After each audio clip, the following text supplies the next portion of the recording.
and the Southern California PGA President's Dinner. My name is Tom Addis. I'm the Executive Director of the Southern California PGA, and it's really, really nice to have you here this evening and share some time with us and us with you, and it makes it a very, very special evening. Especially as we honor Mr. McNair, our outgoing president of the Southern California PGA, as well as these great and fine award winners from the Southern California PGA. And it's quite an evening, and those of you who haven't experienced this evening, we hope you enjoy yourselves and enjoy the presentations and really appreciate what these PGA golf professionals and others have done to make our lives, our game, our business better for all of us. And we can only show a lot of appreciation for that, and we thank everyone for that. At this time, I'd like to call forth our Golf Professional of the Year and our incoming Secretary for the invocation, Mr. Robin Shelton.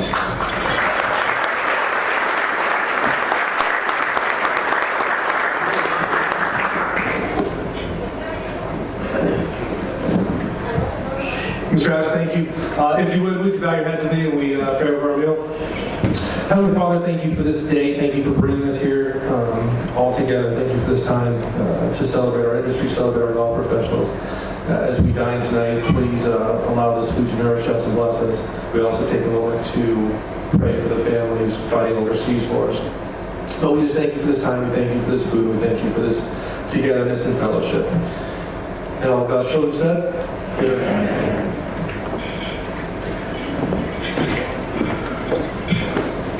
Thank you, Robin. Now it's my great privilege to introduce to you Mr. John McNair, who is our president of the Southern California PGA, to say a few words as well as welcome many of our guests and some of our guests this evening. John is with JC Resorts, is our host here at Rancho Bernardo in this evening. So everything that you enjoy this evening, you can thank John and his great staff for, so we appreciate that. At this time, Mr. John McNair.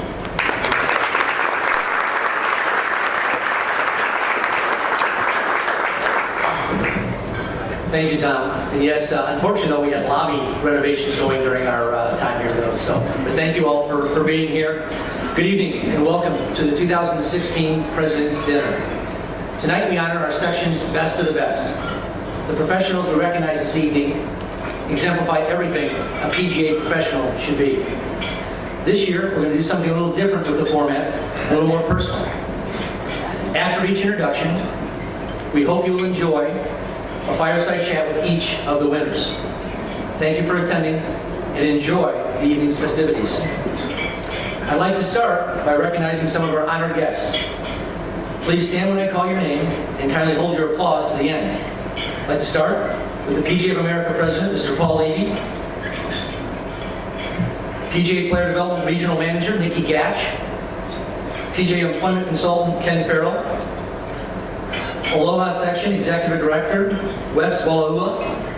Thank you for being here this evening.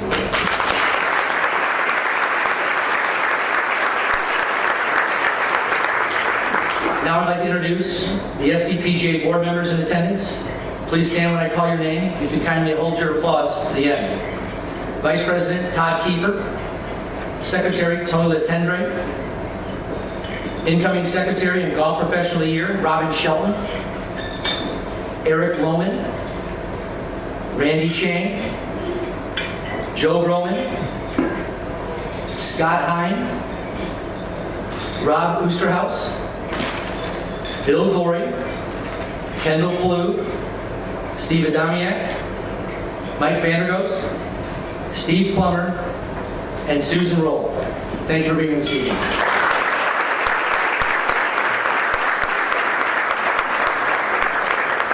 And thank you for putting up with the 5-hour board meeting with me today. So appreciate that as well. Now we'd like to introduce the SCPGA past presidents in attendance. There again, please stand and kindly hold your applause to the end.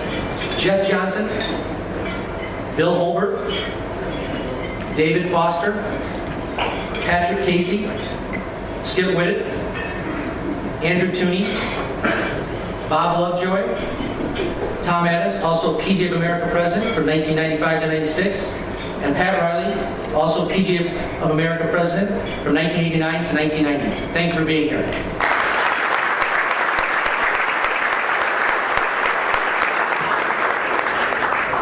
Now I'd like to welcome some of our special guests from our allied associations.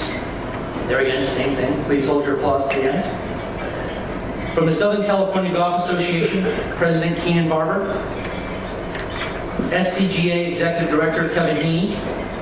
As well as from the SCGA, Craig Kessler, Frank Moore, Kevin Gigax,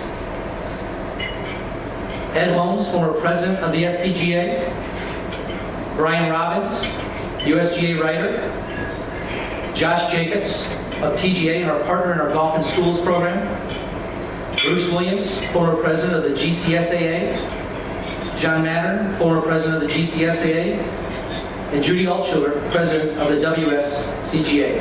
Congratulations, thank you for being here.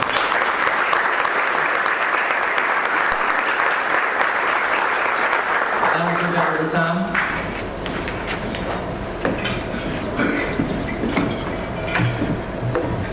Thank you, John, and it's fitting that your last meeting as chairman of the board and president was the longest one that you've conducted. It was still good, though. Good meeting. A couple of other introductions, and then we'll start dinner. In the audience, we'll recognize these two a little bit later on. Aliyah Abdulghani and Norman Jong, two PGA junior champions, our Southern California champion. And Norman and Aliyah, are you here? Stand up just a moment, please. I believe they're here. There they are. Yes, thank you.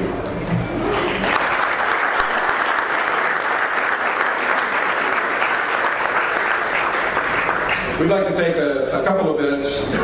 First of all, I'd like to make a personal welcome to Wes Wailahua, who's not only a very, very good friend of ours, but as John mentioned, Wes is the executive director from the Aloha section, and Wes has become a very key person in the governance and in the staffing and the administration of the PGA of America. As I mentioned earlier, a great friend of ours, and we appreciate Wes you being here, so thank you very much.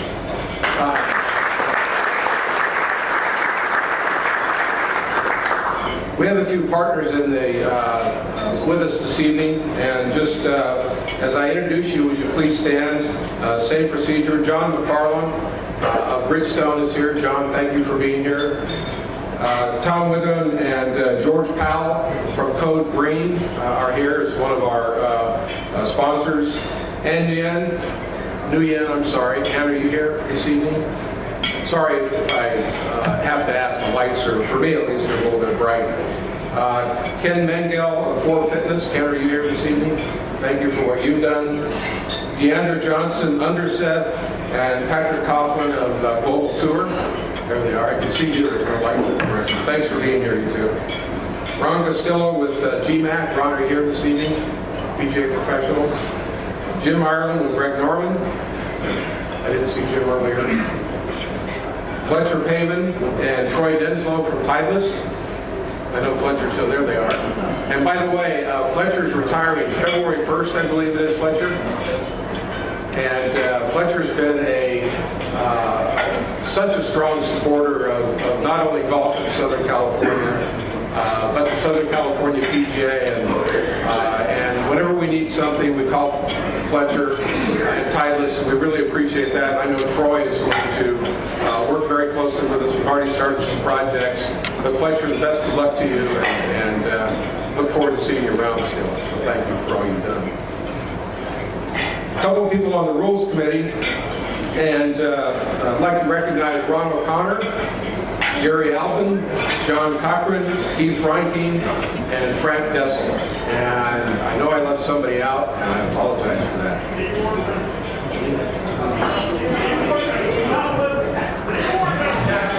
Mr. Workman. Sorry, apologize. Lee.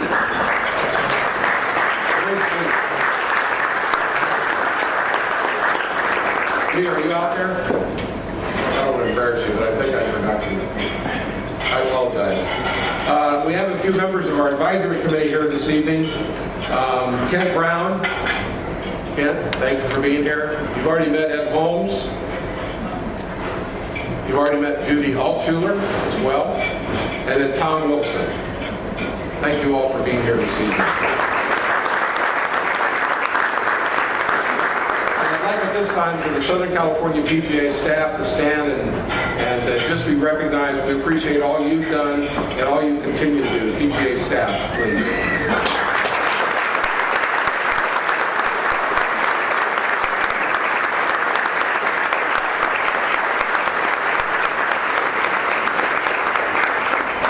Thank you all from the bottom of my heart for having the opportunity to work with you and continue to work with you, and much appreciated. Thank you. At this time, hopefully everybody will enjoy dinner, and as soon as we're finished with dinner, we'll be back up here for the awards presentations. Thank you. Enjoy yourselves. We hope you enjoyed dinner, and we hope you enjoy the rest of the program where we recognize the top performers from the past year for the Southern California PGA, as well as our honorary life member and our Hall of Famers. So it's promises to be a very, very nice evening, and one that we're very proud of, and we hope you enjoy as well. At this time, I'd like to call up two junior stars who have excelled in their performance over this past year. As a matter of fact, with, Norman Zhang and Aliyah Al-Dogani, both, Norman won the PGA Junior Championship this year, then followed that up with a Junior Ryder Cup appearance where he happened to carry the trophy, the Ryder Cup trophy, in at the opening ceremony, so quite an honor. Aliyah finished second to PGA Junior. That was a Junior Ryder Cup on the victorious Ryder Cup team, as a matter of fact. Not only the regular Ryder Cup team, but the Junior Ryder Cup team was victorious as well. So pretty good. Aliyah is also the Southern California Junior Amateur Champion, and Aliyah won the inaugural Women's California State Open this year. So two very, very fine players. And at this time, I'd like to call to the stage for a photograph with our two presidents, Norman Zhang and Aliyah Al-Dogani.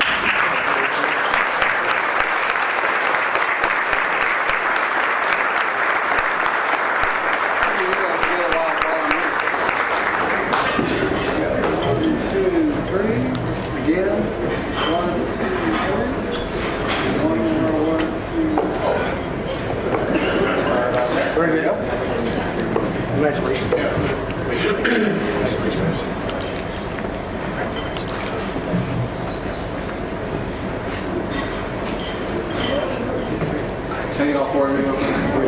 Here we go. Yeah, I'm going to get on these now. They're taller.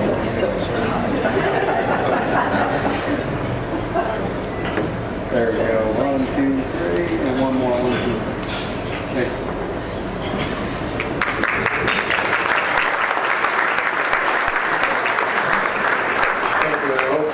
I know you guys are a little more organized on the golf course than that. Norman, would you two like to just say a few quick words to the gathering? Sure. There you go.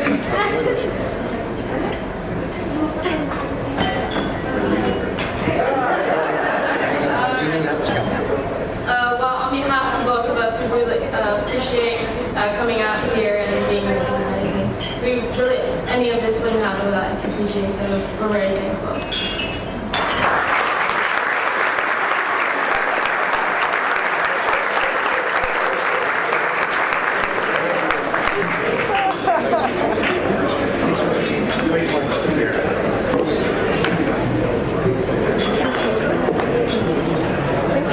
I believe, Norman, you'll be attending University of Oregon. Is that correct? You're not listening to me already. See? I believe that he's going to be attending, Norman's going to be attending University of Oregon this,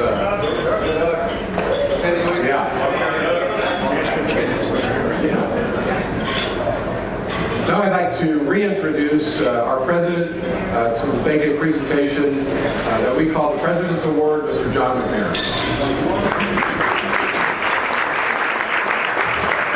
Thank you. The really neat thing to have them up here now is they're going to be so famous and make so much money in about 20 years that it cost us millions to have them here come here today. So thanks again for being here. One of the great honors as president of this section is you get to select someone for the President's Award. I am proud to announce this year's President Award to Susan Roll. This is the prize for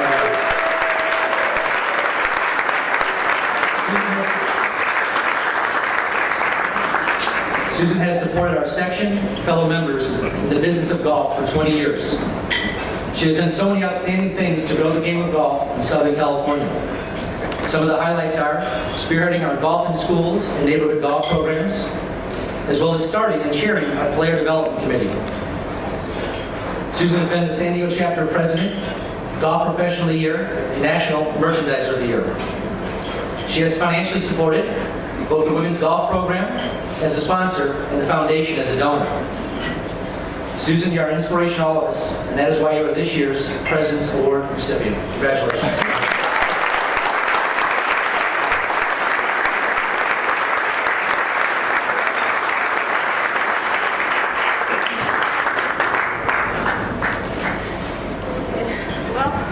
I'm shocked and honored and humbled, and I love this group so much. I just love being a part of it, and again, because Tom Addis and Jeff Johnson and so many in this room have invited me to the table, it's meant the world to me, and I'll just keep doing what I do every day and hopefully contributing it to the game and to all of you as much as I possibly can, and to leave this game better than I found it, which with all this group and all these people in this room, I know we can do that. And thank you so much.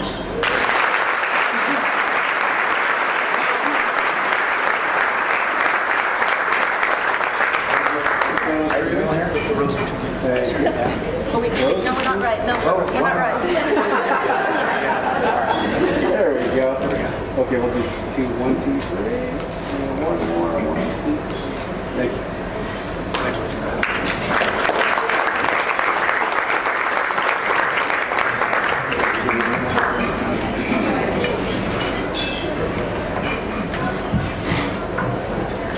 Congratulations, Susan. Very proud of you.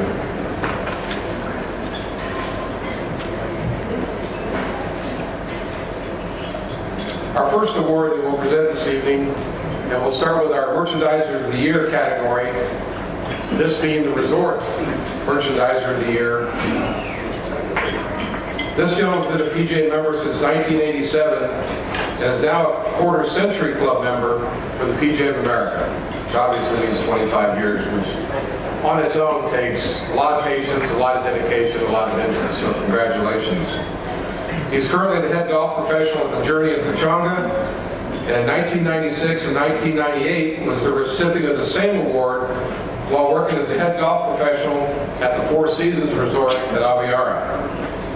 He's also been the recipient of this award numerous times at the San Diego chapter, and most recently the Inland Empire chapter of the Southern California PGA.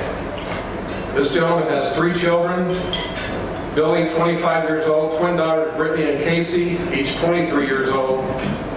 And some of his hobbies include skiing, hiking, biking, and all types of racing, it says here. So I don't know if he's a NASCAR fan, but all right. Okay, you can come up here then.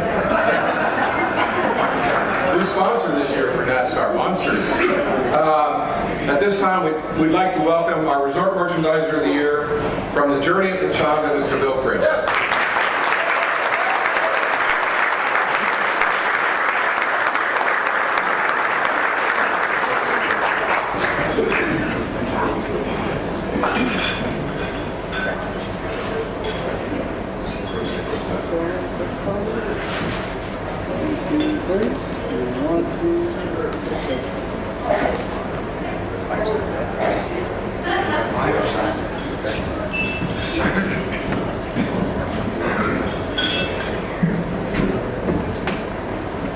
Thank you, Tom. Thanks, Bill. You're not going to get off as easy as Susan rolled. She kind of, as she usually does, she took control of the situation and didn't have to sit with me, but that's okay. We'll forgive you. Bill, this is quite an honor, I believe. You've been honored many, many times, and deservedly so. One thing, you've been on both sides of the counter, so to speak. You've been a golf professional, merchandiser, head golf professional, director of golf. You've been on the sales side with golf car sales. How do you equate the two? of those two different sides of the profession makes you do what you want to do, makes you do what you like to do, and makes you better? I think a combination of, everything really. The golf cart side was quite interesting after being on this side for so many years. Seeing people that I dealt with in their positions as general managers, owners, in a completely different light. And I really enjoy, I think, at the end of the day, the side of the business I'm on now, just because of the people I deal with, I work with on a daily basis. It's just, it's a lot of fun. Proud to be a golf professional. Well, we're proud of you. And speaking of fun, what makes the profession fun? What drives you to have fun and bring your spirit of fun to everybody that you encounter in the golf shop? I think seeing our guests be happy, enjoying themselves, wanting to come back, enjoying the product that we put out in front of them. And I know now, at the Journey at Pechanga, the staff that I work with on a daily basis makes my job a lot more fun, and I enjoy going to work every day. Great, Bill, thank you. I've known you for a long time and appreciate what you do, and congratulations. Thank you. Thank you. Thank you, everyone.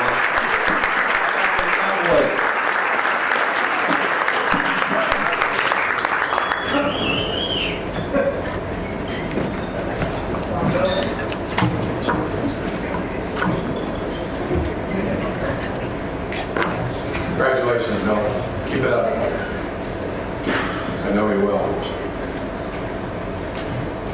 The next Merchandiser of the Year award is in our public golf course category. And this gentleman is one of the hardest workers who I have known, and I appreciate what he's done in this golf business. Jerry received a degree in golf management in 1998. Since that time, he's accumulated over 20 years of golf professional expertise in private, public, resort, and military golf facilities. He's been a PGA Class A member since 2006. And when he first joined the staff at Admiral Baker in 2012, he was promoted to the position of head golf professional and golf operations manager at that same Admiral Baker golf course and the Naval Base Golf Performance Center. As head golf professional and golf operations manager, Jerry not only teaches the game, but he's also in command of the entire golf operations, including supervising a 50 staff, the golf shop merchandise, budgeting, marketing, instructional programs, as well as group outings, which is all, as we know, part of merchandising. Admiral Baker serves active and retired military personnel, in addition to being open for civilians or /public to play golf.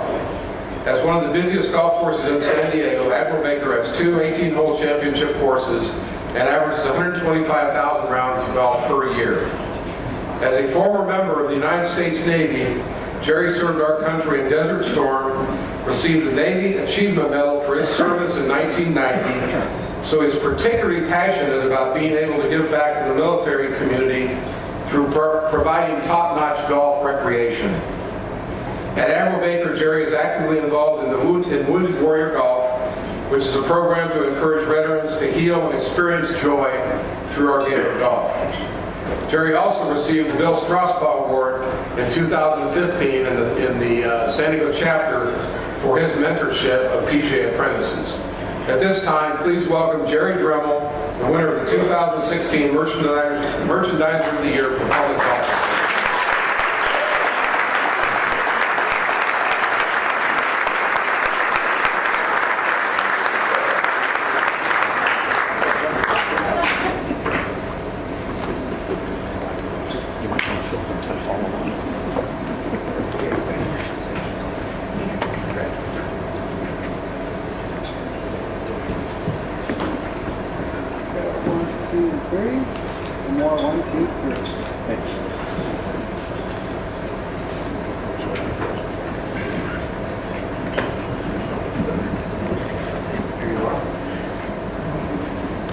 I get the one that's labeled number 1, correct? Yeah, absolutely. You are. Sit down, relax, enjoy yourself.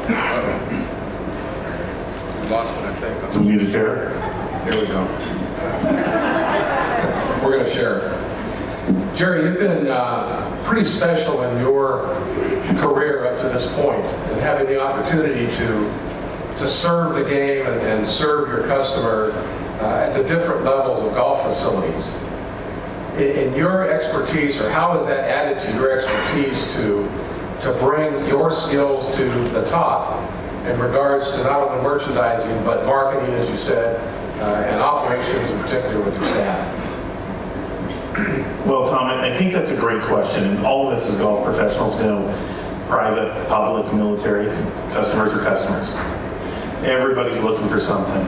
Kind of one of the things I preach to my staff is when a customer comes through the door is, one, we have to wow them. That's first and foremost. When they drive on the facility, there should be trash in the parking lot. From the time they walk in the door, they should get a greeting. And then once they're up at the counter, it's a friendly smile, a warm hello, and find out what they need. And one of the things that I've always talked about is finding out the need behind the need. And I think that's important in being a good merchandiser, is finding out exactly what the customer wants. Because they may come in for a sleeve of balls, but they actually want to buy a driver. Just sitting there and talking to the customers and finding out exactly what they want. Pushing the sale. So the wow factor, the need, that's very, very good.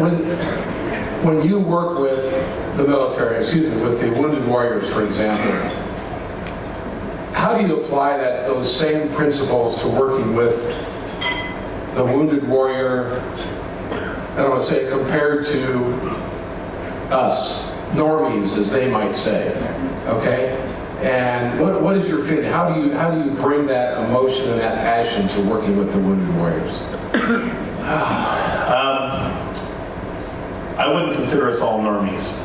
I think everybody's a little bit special. Everybody has a little bit something to give.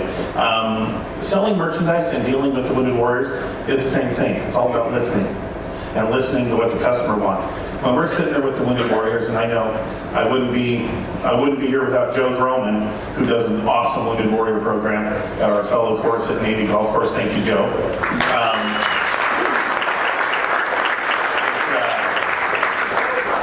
Me being in the Navy, and I know there's probably a lot of fellow vets out there, and thank you all for your service.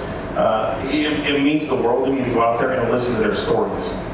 And what people don't understand is we have 20, 22, 23-year-old kids who have been over there fighting, who are allowing us to sit in this room this evening and enjoy what we're enjoying, and all they really want is somebody to talk to help integrate them back into life. A great story I told my wife, this is probably a year and a half ago, and I know some of the people in the room who have worked with Wounded Warriors have experienced this. There was a gentleman who hadn't left his house in 18 months, not his house at all. His wife left him, his kids had nothing to do with him. He remembered that he loved to play golf as a kid. And he came out, and the first day, we welcomed him in, just started talking to him, and listened to what he had to say. And ever since that day, the guy will not leave my office. He sits in there, he comes in there, and he talks to me every day, and you have to have the phantom phone call every once in a while. Sorry, I have to take this call. I think the most important part is listening. That's how you find out what people want, what people need. And you'll find out the most important part of people's lives just by taking 1 second to listen to what they have to say. Jerry, thank you. You're a great listener. You've been a great friend. Congratulations to you. It just shows how total involvement could bring you to the forefront. We appreciate that. Thank you, Tom.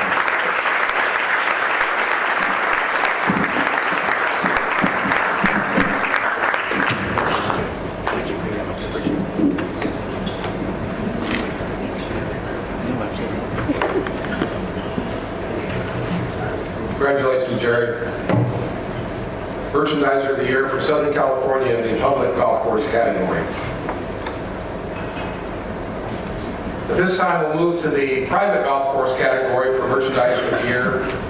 And I'm proud to present this gentleman who's been involved in golf for many, many years. He's been involved at El Dorado Country Club and has seen really a tremendous opportunity and really been a leader and a mentor to many of us in regards to operations and doing the right thing as a golf professional. El Dorado's Director of Golf is a native of California. Terry Beardsley was born in San Jose, California, and moved to Palm Springs in 1965 when he was 10 years old. While attending Palm Springs High School, he was awarded the prestigious Claude Harmon Most Outstanding Golfer Award, followed by a full-ride scholarship to San Jose State, where he played in 4 NCAA championships. Upon graduation from San Jose State, Terry moved to the Midwest and began his golf career at North Shore Golf Club in Chicago, Illinois, where he worked for 1.5 years. Terry was then appointed the head golf professional at Tuckaway Country Club in Milwaukee, Wisconsin, where he served for 7 years. Terry's talents were spotted by a number of prominent Des Moines residents, where he was recruited to work at Des Moines Wakanda Country Club, the #1 ranked club in Iowa at that time, where he spent the next 7 years. In 1992, 10 of Terry's members set out to build a premier country club designed after the gated communities of Palm Springs. The championship course, Glen Oaks Country Club, was nestled among Iowa's rolling hills of mature timbers and was designed by noted golf course architect Tom Fazio. Beardsley was hired immediately after the ground was purchased to help design and supervise the construction of the club from the ground up. Wonderful opportunity. Selling prospective members on his vision when only bare ground existed at the time. That's pure merchandising for sure. Within 2 years after the opening, Glen Oaks Golf Course was rated as Iowa's best golf course and one of the nation's 50 best by Golf Digest. Terry has served the PGA of America in 3 of the PGA sections where he's worked: Wisconsin, Iowa, and Southern California. And he's always tried to make the game of golf fun. He worked for Ford Motor Company for 20 years, conducting all of their major corporate golf outings, as well as touring with his golf trick show for member invitationals, as well as charitable outings. I think we found somebody new to help us out with some trick shows. Over the past 37 years as a club pro, Terry, along with his wife Karen, who has served for many years as the head merchandiser, has received Merchandiser of the Year award 13 times, along with the best golf shop in the United States. 2 times, Beardsley's golf shops have ranked among the top 25 golf shops in the United States. He believes his greatest accomplishment in golf over the last 3 decades are not his numerous awards and recognitions or the fact that he played on the PGA Tour or the Australasian Tour, but rather the fact that 16 of his assistants have gone on to become head golf professionals following his mentoring. At this time, please now welcome Mr. Terry Beardsley from El Dorado Country Club.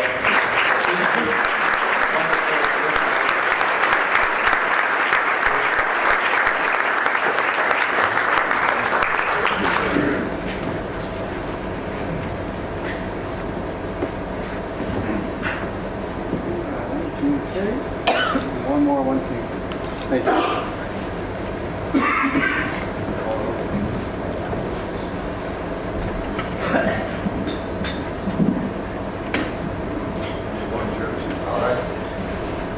Terry, congratulations, and we've been talking about having lunch together for what, 4 or 5 years now? Sitting at the same table, where here we are, we're finally at the same table. So, Are you buying or am I? I'm buying. It's all mine, right here. No, thank you very much for being here, and thanks for your involvement and over these so many years, and particularly as a mentor. We talk a lot about mentoring and how important that is to all of us, and you obviously has been an important part of your career. How would you relate that mentoring to your success? Is mentoring part of your success, and does it breed success? Well, it does. It gives me the greatest joy, as you read, to see my assistants move on and they're all part of my family. And anytime I need help or need new assistance, I just phone one of my boys, and they've already trained them for me, so they just show up ready to work. So we kind of keep it in the family. As I mentioned a few minutes ago, we talk as to how important mentoring is. And again, you've won multiple awards. How does it keep you going? What keeps you pushing all these years and continued success, pushing to continued success? I have 3 daughters.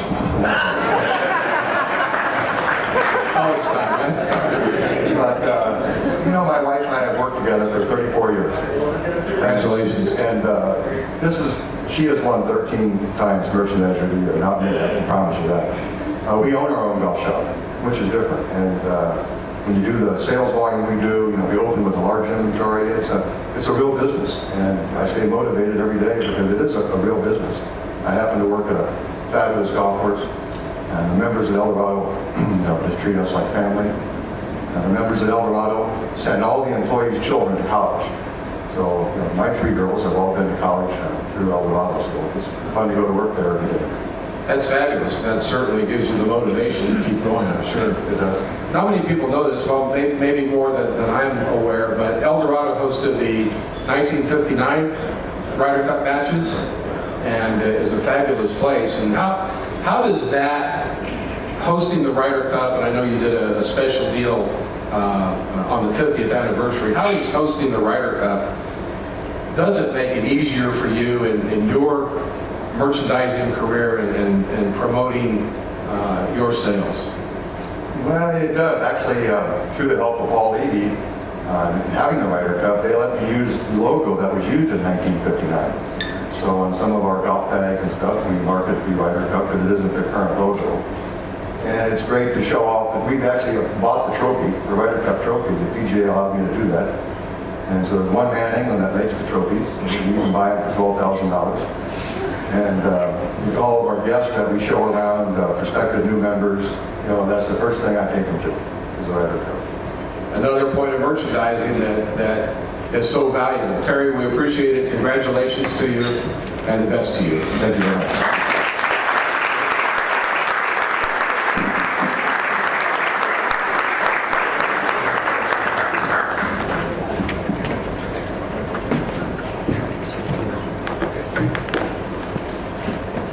Congratulations, Terry. Private Facility Merchandiser of the Year, and deservedly so after so many years and working so hard for so many years. Now we move to our Player Development Award.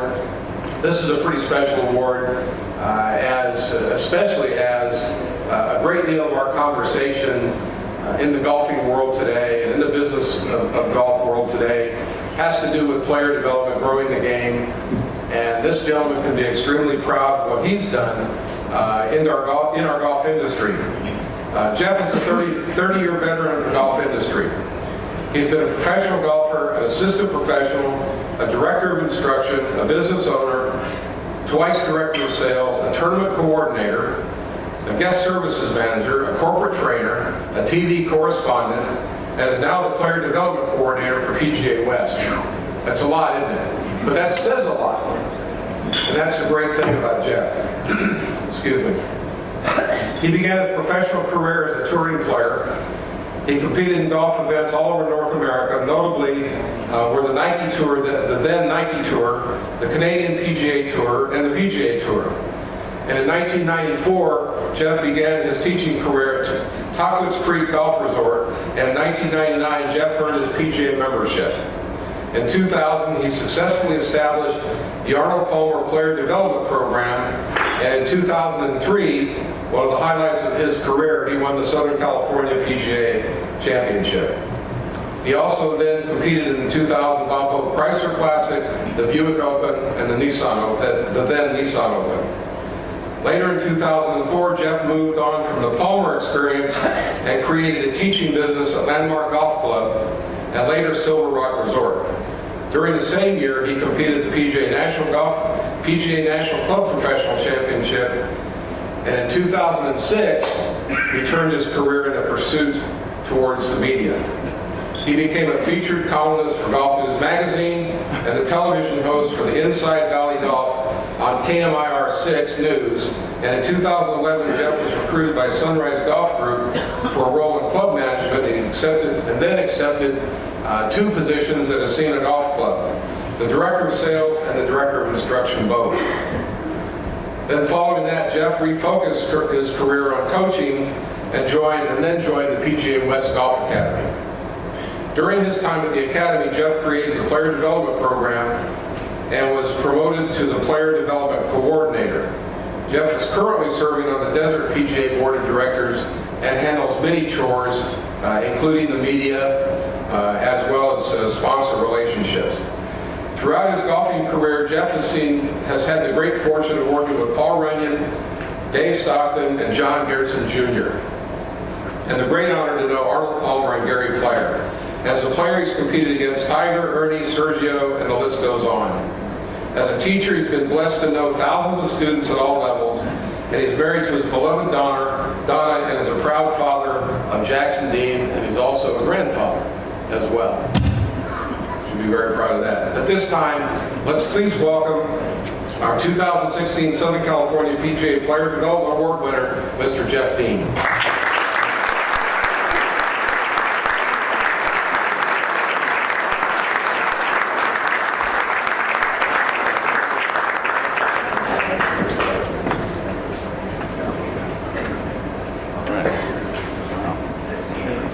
Okay, I'm free. 1, 2, 3. And one more. 1, 2, 3.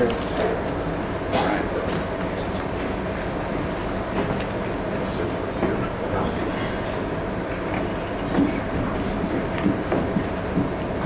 That's the practice. It's considered the hot seat. It's hot for me. I don't know about you, but it is for me.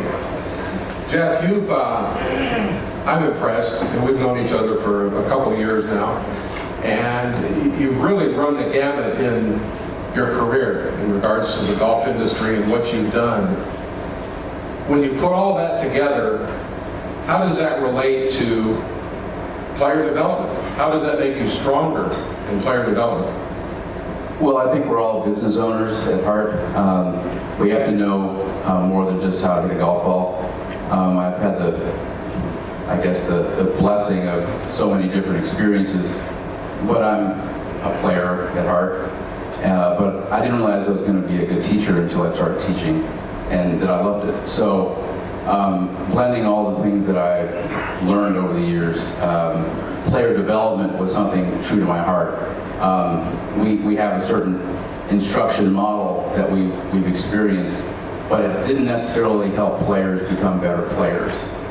So my, journey of learning about player development is really helping golfers become better players. It wasn't necessarily understanding, what your angle of attack was, but more about how you can take your game, enjoy it, and get out on the golf course and play. So player development was kind of a true thing in my heart to help people really enjoy the game. As I've been blessed my entire life to play the game, I just love playing it, and it's never fun to see a member or a client not have fun. So I have empathy, and my goal was to help them be better. I think sometimes there's questions on how does player development relate to instruction? How does player development relate to playing? Well, you said it all, and that's what you do. How would you advise your fellow PGA golf professional, or anyone, if they wanted to become involved in player development, be really strong in player development? Where should we go from here? Well, as you know, player development is a specific platform, which is more than just instruction, but it's member retention or golf retention. It's driving revenue. It's growing the game. So there are many levels to player development that exists. I created a mission statement saying something for everyone. There are members that haven't played in a while that come back from an injury. They're experts, but they all need something. But ultimately, it's about getting them back, enjoying the game, be a little different, create different opportunities, make it fun. Because ultimately, we want to grow it, not shrink the game. And so I think traditionally we've created some scenarios where it hasn't been as open to growing the game and making it more fun and looking at what the current generation is doing. So player development is about making it open and free for everyone. Golf is a game for everyone. That's what we said, and you really exemplify that. Thank you very much. Thanks very much. Appreciate it.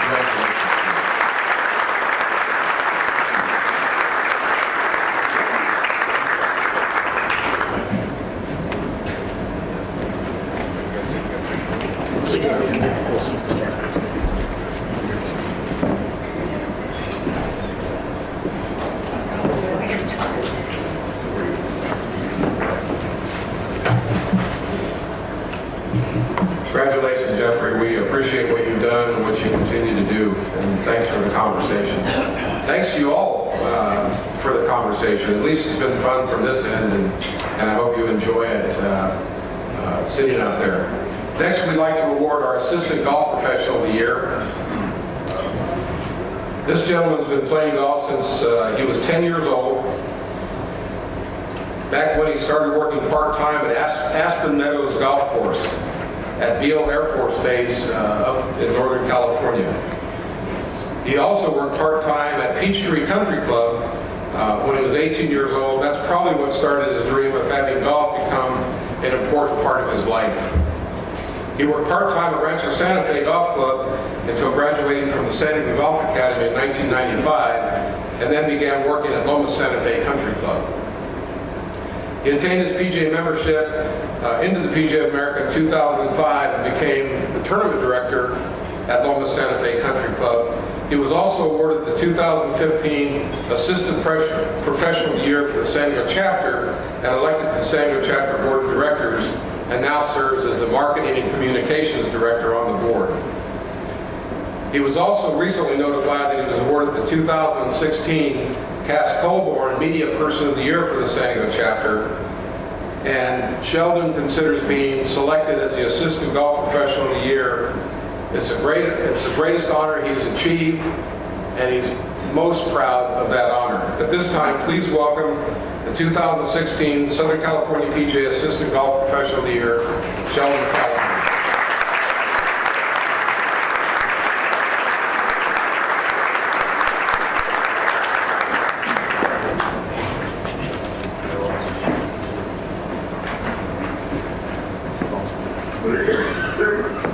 All right, 1, 2, 3.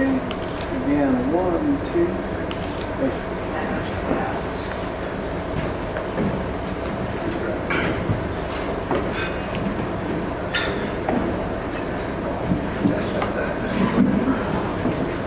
And enjoy it. This chair's a lot more comfortable here than Sheldon, you've, in really a short period of time, you've done a lot. You've been active, you've been involved, you've been interested, you've been motivated to do what you've done within the PGA, within the chapter. And you've expressed you have a tremendous amount of pride for your accomplishments and your job. Explain what brings that sense of pride. How do you send that pride or push that pride forward to do a better job and to also encourage others to do a better job?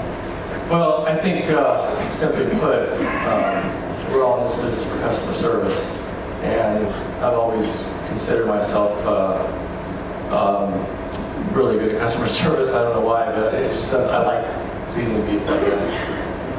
Like everybody in the room, I'm sure there's not a better satisfaction you get from having somebody do well because you taught them how to play golf or achieve something in that regard.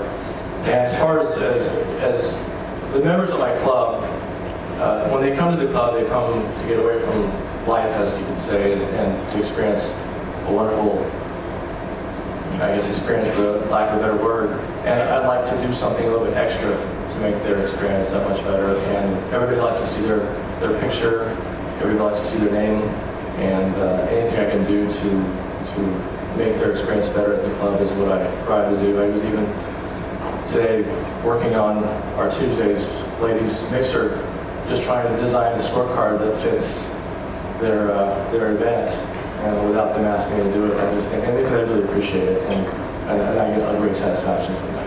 And those details, for sure. And that's, details is what makes us better, we think. Yes.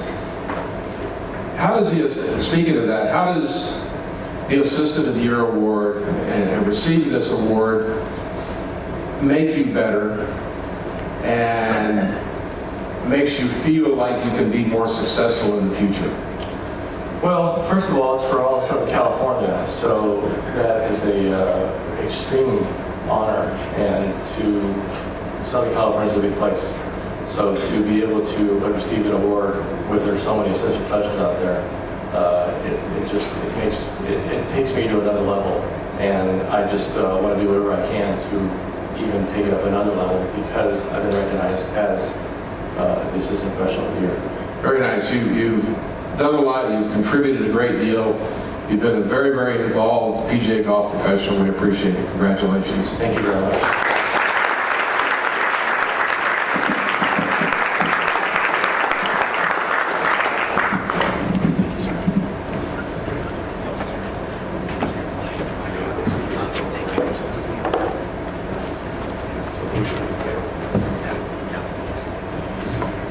Sheldon, congratulations, and Sheldon really has been involved in the San Diego chapter, and whether it be social media, other media, and pushing our good works out to everyone. So congratulations on that.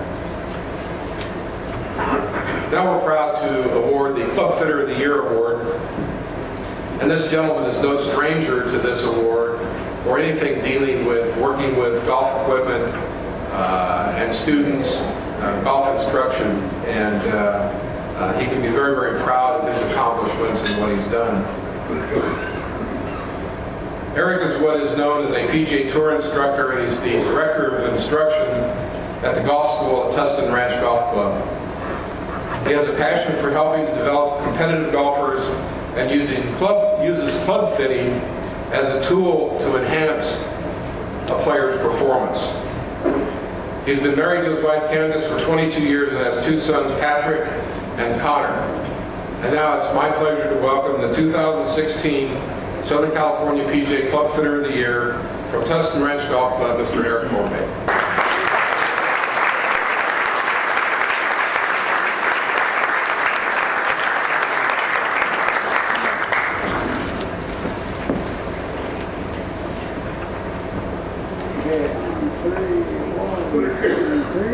One more, 1, 2, 3. Thank you.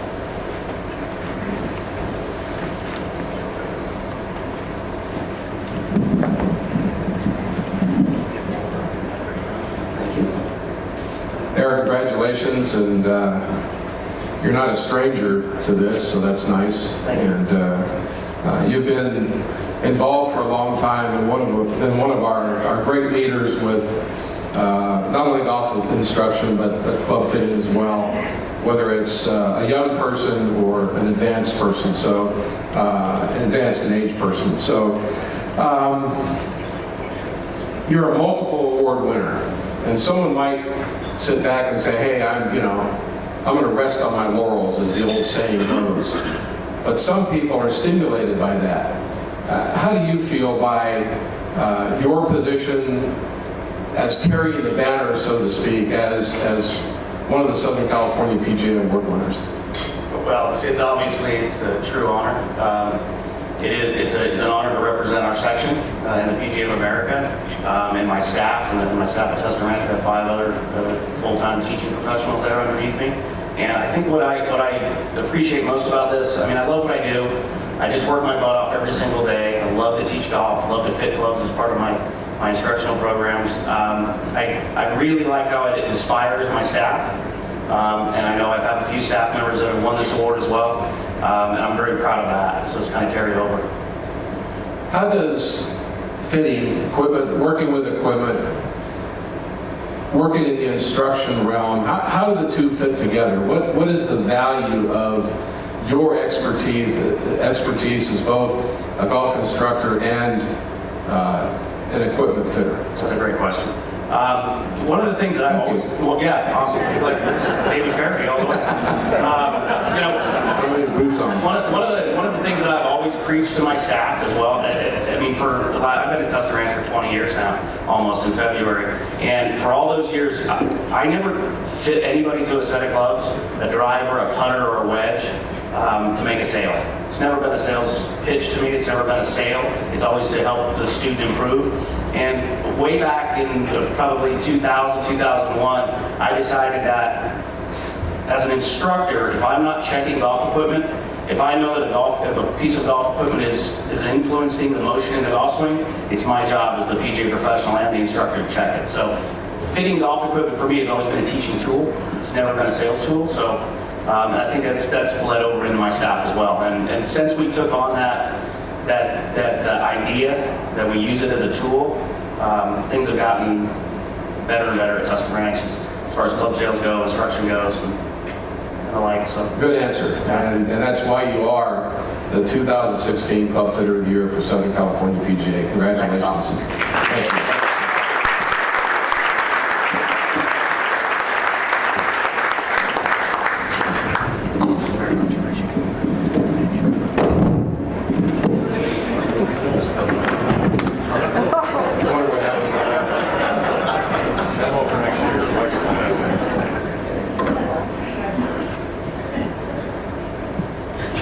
Thank you, Mr. President. Mr. President. He also runs this place. So. Congratulations, Eric, and nice going.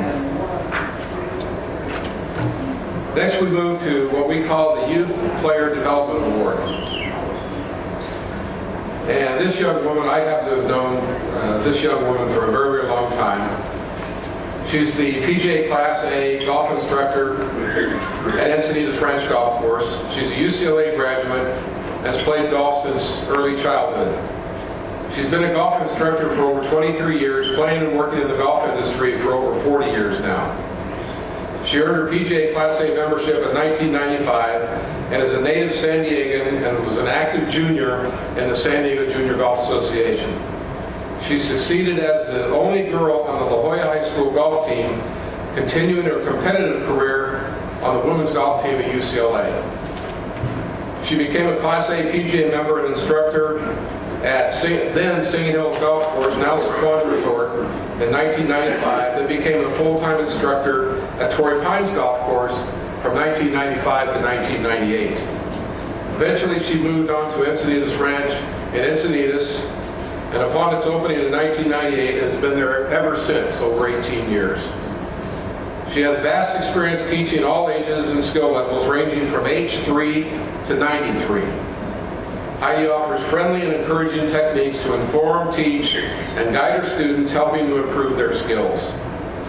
Using valuable technology, training aids, and a personalized teaching method, her clients enjoy a positive learning experience in the beautiful private Ocean View Instruction Center at Encinitas Ranch Golf Course. In addition to one-on-one private instruction, some other unique and successful programs include the JC Golf Intro to Golf, Golf on the Go, and couples and seniors golf groups. Other specialties are her Junior Golf Prep School, the LPGA USGA Girls Golf Program, Summer and Holiday Vacation Junior Camps, YMCA Camps, PGA Junior League, and other PE programs, for example. Heidi's passion and love for golf guarantees that she has 100% of her experience and enthusiasm to each of her clients. She shares this expertise with each of her clients to encourage her clients to become lifelong golfers, which is the goal of all of us, with the ultimate goal of growing this great game of golf. At this time, we'd like to please welcome our 2016 Southern California PGA Youth Player Development Award winner, Heidi Richardson.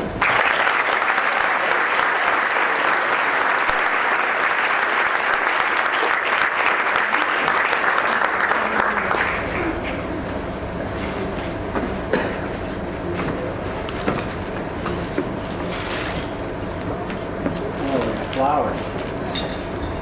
Okay, 1, 2, 3. One more, 1, 2. Thank you. Manage all that.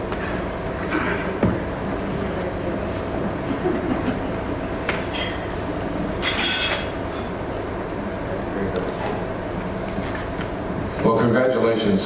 This is pretty nice. I've known you a long, long time. And in some cases, we've kind of grown up together, I guess. You've been involved in the game for a long time, and as long as we've known each other, how do you push your passion that you have for the game and for instruction to others? Well, like my bio said, I grew up playing, and it just always has been pretty much the foundation of my life, and it's been so great now as my career has developed from the early days at Singing Hills with you, Tom.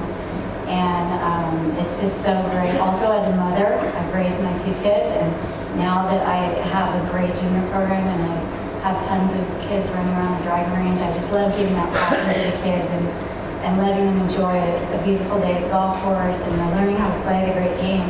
And I'm encouraging them to stay, maybe become competitive or even have a career in golf. But just more important to me is that they are experiencing the great qualities that we teach, you know, the discipline and the hard work and the passion and the joy of being out on the golf course, having fun with each other and the game.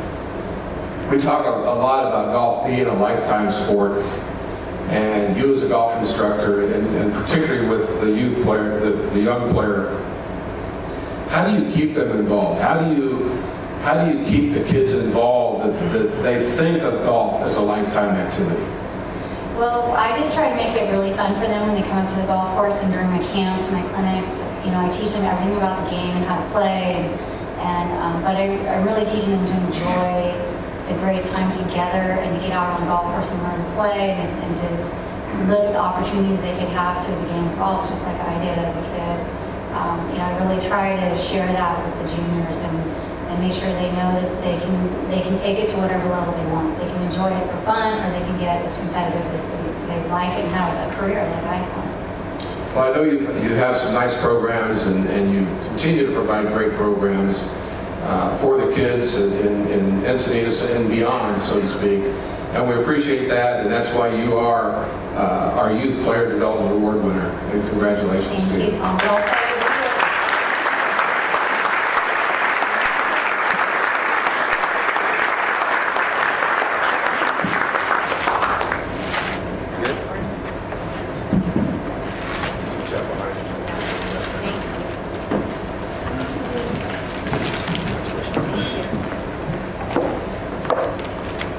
Congratulations, Heidi, our Youth Player Development Award winner for 2016.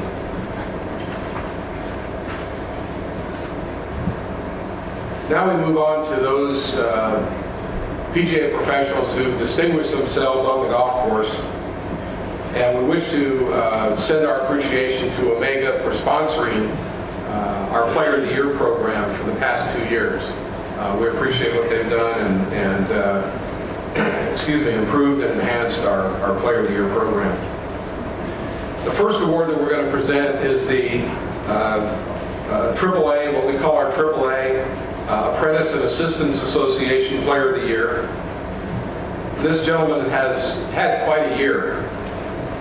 Kenny grew up in Southern California near Goose Creek Golf Club and attended the California State University of San Bernardino and received a BA in marketing. In early 2012, he enrolled in the PGA program, apprentice program, and in June of this year received his PGA membership. And of course, at that time, he jumped right into PGA professional activities, and in September won his first, and I say his first because I believe he's probably going to win many, many more, our Southern California PGA Professional Championship at TPC Valencia.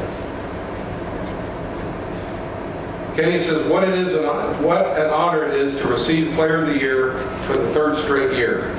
I want to thank everybody in the PGA and the AAA for the participation and the lifelong friends that I've become involved with. At this time, we'd like to welcome our 2016 Omega AAA Player of the Year, Mr. Kenny Pigman.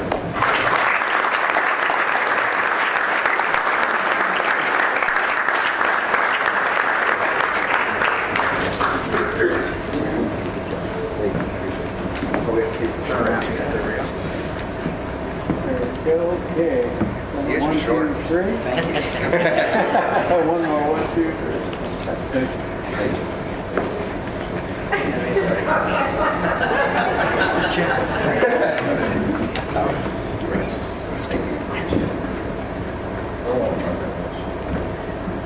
You don't want to talk that much. Yeah.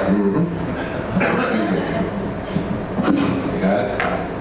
I've never used one of these before. And he just called the 2 presidents short, so I don't know how. Yeah, but they're good guys. Did you ever meet Derek Sprague? Yes.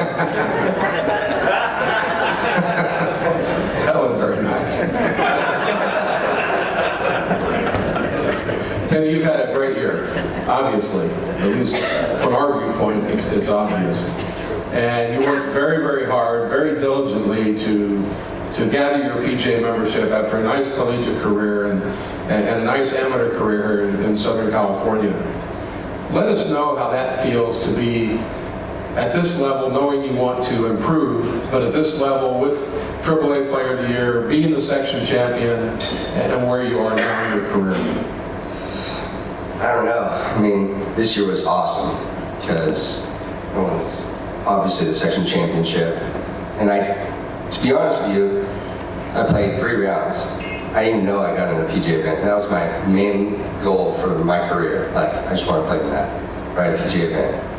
And Block told me, and there's a few other people that told me that I would play in an event, a PGA event, right? And I didn't even know that I got into the career, but there's actually in January, so. Chad Sorensen was sitting there. He goes, I can't wait to see you play in January. I'm like, what's January? He's like, you're playing the PGA event. I'm like, okay.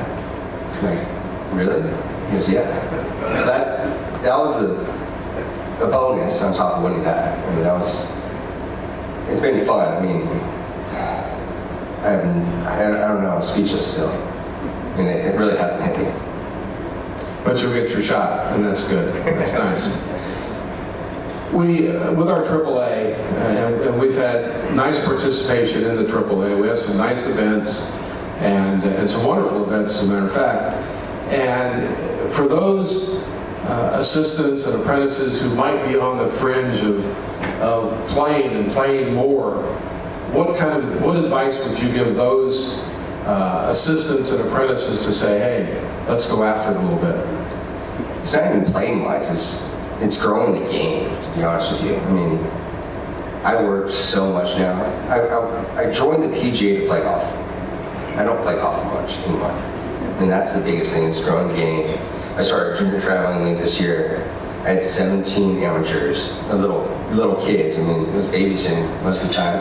Actually, the State Open, Monday, I had to play in the afternoon and then play in the morning Tuesday to go back to my junior traveling. You know, that was the best part. I mean, kids that look up to me now, that's the biggest thing for me, to be honest with you. Good for you. Congratulations. And that, as you've heard all this evening, that's the greatest way to build our game and continue participation. So congratulations to you, and continued best of luck. Thank you. And thank you to the section staff. Awesome. Thank you very much.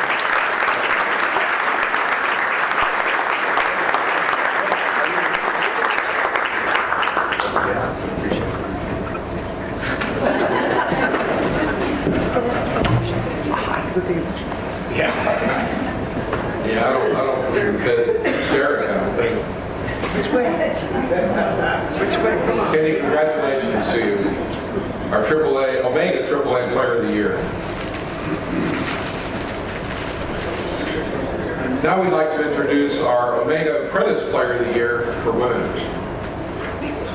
This young woman is currently in the PGA Apprentice Program, working towards becoming a full member of the PGA of America, and is very, very near to doing so. She developed her love for the game as a junior at River Ridge Golf Club in Oxnard, California, and played 4 years of varsity golf at Oxnard High School, and continued her competitive golf for 4 years at Long Beach State University. While at Long Beach State, she participated in over 30 tournaments and helped her team capture the Big West Conference Championship in 2009. In 2015, Raina picked up her first Southern California PGA Women's Major and took first in the Ladies Southern California PGA Match Play Championship. In the 2016 season, Raina finished first in the Women's Stroke Play Series at Heritage Palms and second in the Women's Stroke Play Series at Canyon Crest, and then second again in the Women's Match Play Championship to lead her towards the Omega Apprentice Player of the Year for women. I'd like to introduce at this time Ms. Raina Rogers.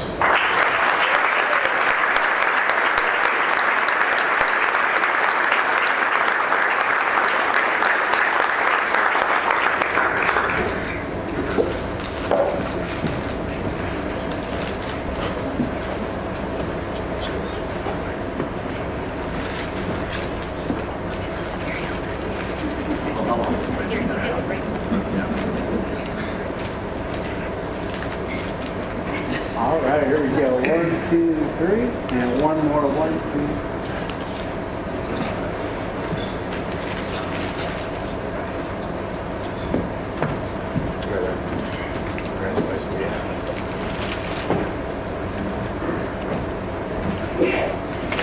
Brandon, thank you for being here. Congratulations to you. I've seen you, it seems like, a number of times over the last month or so. It's nice to see you and nice to be with you. And you're a real leader for us, so keep it up, okay? I believe you played our junior tour, if I'm not mistaken, and you did quite well on our junior tour program, and then your success in the high school program and at Long Beach State, and now as an apprentice and very soon to be a PGA professional. How did you, starting from the junior tour program in Southern California, how did that lead you to be where you are right now? Well, just starting out, I just did it as fun, and then it really turned into something I could see doing for a lifetime. One of the leaders that I had as a junior golfer was Nikki Gatch, and she's still involved heavily. And I know growing up, seeing her run events, it really showed me that even if I don't have a career in golf, I could still have a career in golf, which is really cool. That's why I got into the program, because in addition to playing, I still have a career as well in business, which is really nice. As you work towards your PGA membership, what sustains that interest for you? What drives you towards becoming a PGA member? For me, in the shop, it's helping people realize that whatever they need, they can get, and it's not a difficult thing to do, just being accountable. And in terms of teaching, just helping people realize that I can tell you what to do, but you ultimately can do it. And when people see that happen, it's like a light bulb comes on, and they realize, oh, this is for me. And it's really, really cool. And it's really rewarding to see people reach what they don't think is possible. That's nice, and you bring that your interest and how that interest turns into motivating you to do well. Is congratulations for that, and congratulations on your Player of the Year award. Thank you. Thank you.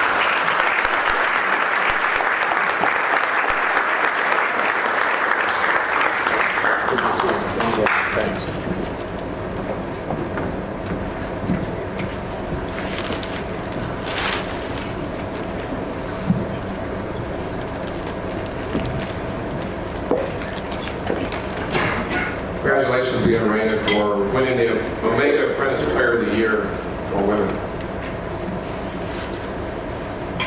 Now we move to the Omega Women's Player of the Year.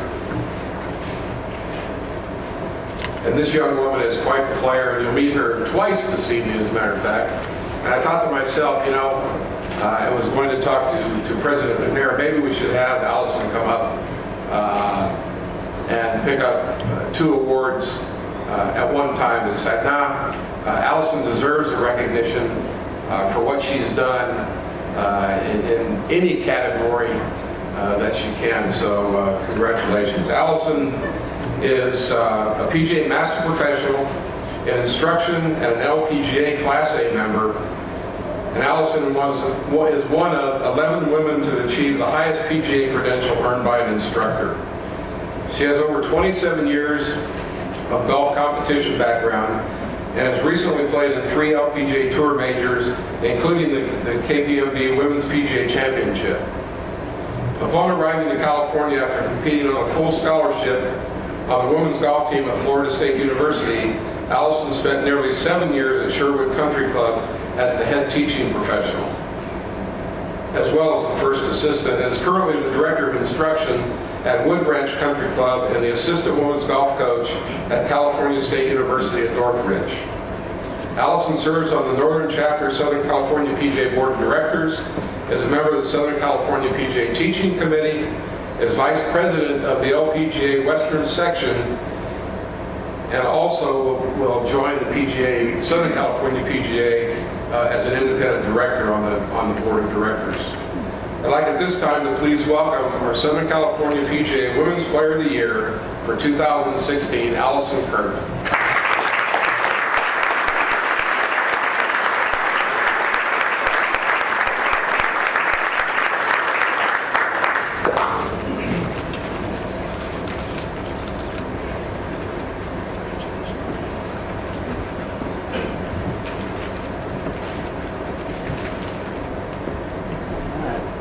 Can I see that flash just a little bit?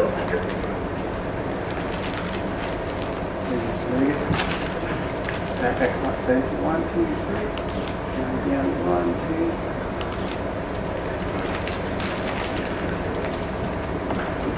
Hi. Don't worry. Nice to see you.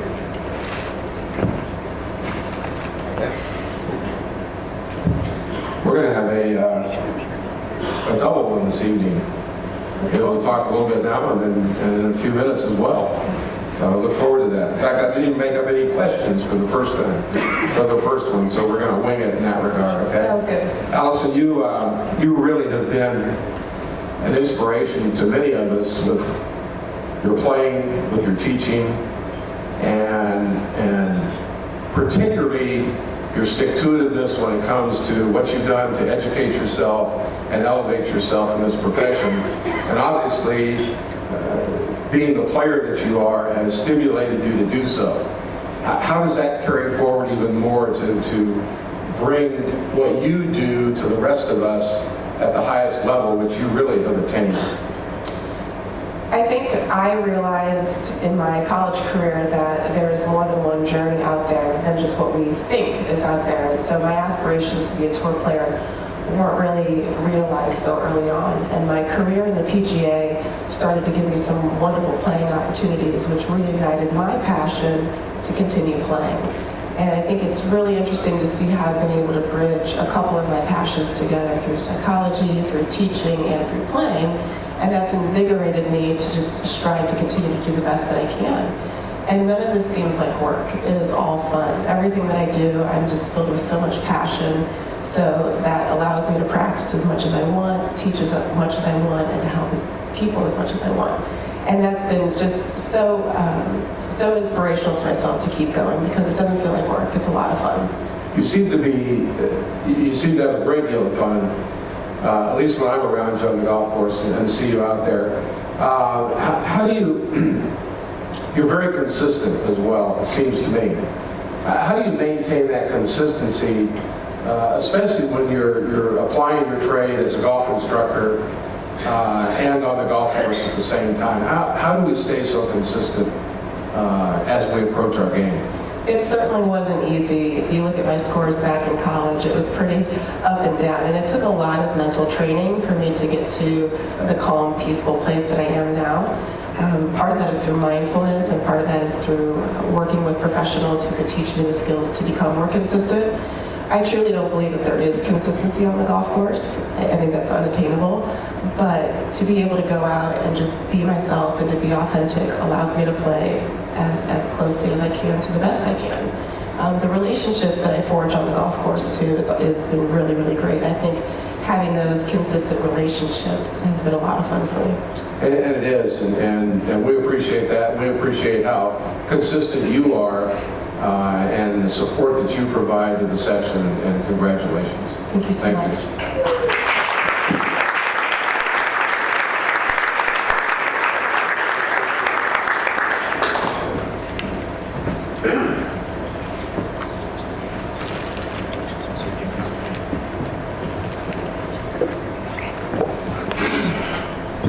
Congratulations, Allison. As we said, we'll see Allison in a few minutes as well. Now on to our Omega Super Senior Player of the Year. This gentleman is probably one of the more consistent golf players that we've seen in a long, long time. And that goes back to his junior golf days and through his senior career, his career on the PGA Tour, as well as right here in the section. And he's continued his fine play after leaving the tour, and has been so consistent in his play in the Southern California PGA. He won the Senior Player of the Year, as well as this year being crowned our Super Senior Player of the Year. And I'd like to welcome at this time our 2016 Omega Super Senior Player of the Year, Mr. Bobby Smith.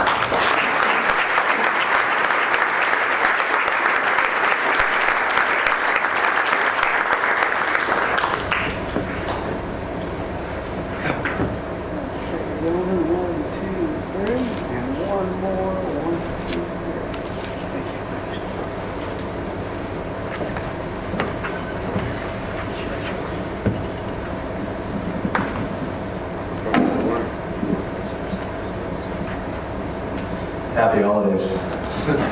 Yeah, thank you. We had a schedule, that's the first time I've seen Shay run like that in about, Shay blushed today. Thanks, Shay. Bobby, you've, for want of better terminology, been around a long time, as I have. You've continued to maintain a reputation, and not only a reputation, but you do it as a very, very consistently fine player. How do you do that? What do you do that? I hit a lot of golf balls. I have to tell you a story. I'm truly follow the sun because I love to play. And in my late 40s, I was playing pretty well in Germany, and Peter Ellis was on television. He's trying to say a lot of the things about my career and show you how much I played. Peter, at the end, he said, Bob is just an old dog on a hard road. And that's how much I was playing at the time. So, playing in the senior division, I think a big thanks should go to Tom Barber, that 17 years ago started this, and then a good thanks to Jerry Wiz and John McFarland for continuing this so this older fellows can have a place to play. And it's the camaraderie and getting to play. So I'm not sure if I answered your question, but I just love to play. I think that's a great answer. And I wish more of us would feel the same way for the rest of our lives. And with that, as a mentor, which you are to many people, how do you encourage people, how do you encourage others to continue playing golf and maintain the high interest that you have? Well, I had a pretty good challenge. When I stopped playing, I decided to coach. And for 10 years, I was at Ventura College. And that was quite a challenge to me, to try to help the players, not only with the golf game. When you get them 18 and 19 years of age, they're pretty well set and waiting, but there's a lot of things they didn't know. Things how to manage themselves on the golf course, their attitude, course management. There's a lot of other things that I've learned over all the years that I hope that I instilled in them to be better players. And I was fortunate one year finished third in the state with some of the boys I had. And I had a bunch of real gentlemen to play with, and that kept me going too. Well, a lot of things keep you going, and we hope you keep going for a long time. Congratulations to you. Thank you very much. We appreciate it. Thank you.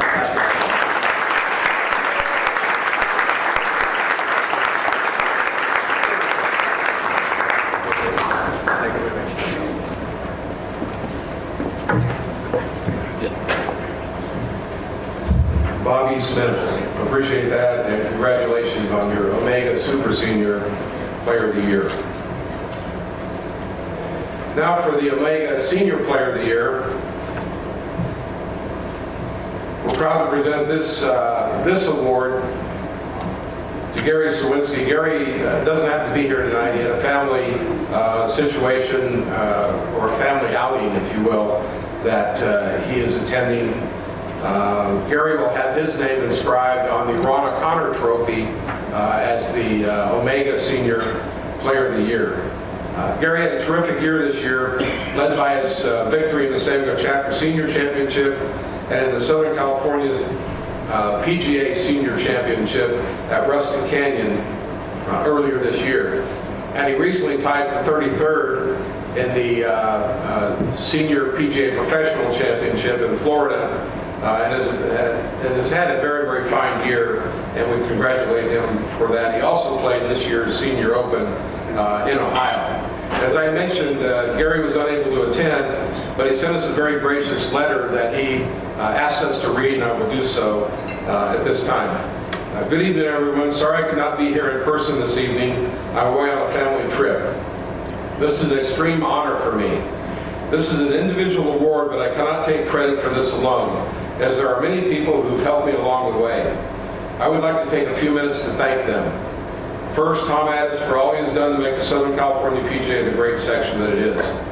Because of Tom's staffing, our section is one of the best, and I'm proud to be a member of this section. Max, Steve, and Marshall for all the work that they do to make our tournaments a success. They put in many hours for both junior and senior division, and I just want to thank them. I'd like to thank my parents for introducing me to this great game and giving me every opportunity to enjoy this great game that I love. The staff at Titleist for all they have done for me over the years, making sure that I have the proper equipment in order to play my best. Connie for her support. She's never complained about me being away for practice rounds and/or events, and in many ways encourages me to be away. I guess that could be taken many ways. John McFarland, Jerry Wiss, and Dave Foster for their work in making the senior events fun as well as competitive. A special thanks to Ron O'Connor for his time in setting up the golf courses and doing the scoring rules and course marking. A few of my fellow competitors, John Fiedler, Tim Peroon, Ron Scahan, and Chris Darkjohn, who drive me to practice harder and to compete harder, and for the support from each one of them. There are many more fine competitors and friends out there, but these guys are just a few that come to mind. Lastly, but in no way least, Manuel De La Torre, who passed away April 23rd of this year. He was my mentor, friend, and like a second father to me. He taught me the golf business, how to teach, how to play the game, and the shots required to be better. His countless hours working with me on my swing, dedicated to my success without any personal agenda, helped me grow as a player and as a person. When I was in Milwaukee when Manuel passed away, I dedicated the remaining time I have to his honor, and I can say that he rests in peace. Thank you again for listening, and he wishes everyone a great evening.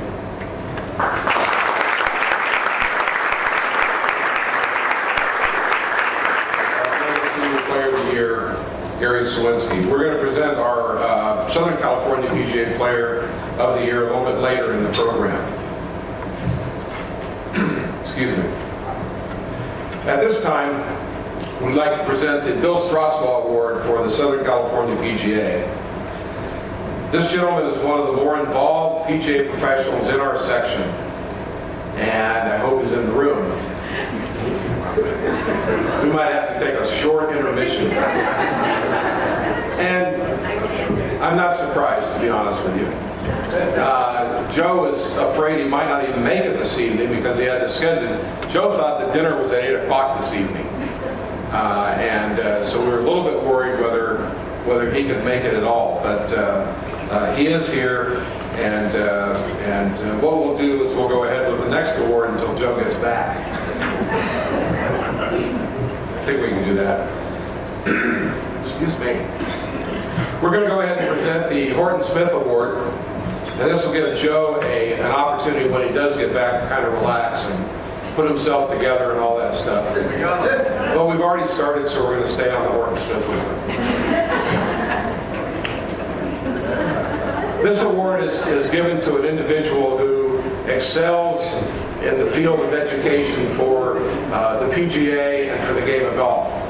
Horton Smith, for some of you might remember, was the first Masters champion. He was president of the PGA in the mid-50s.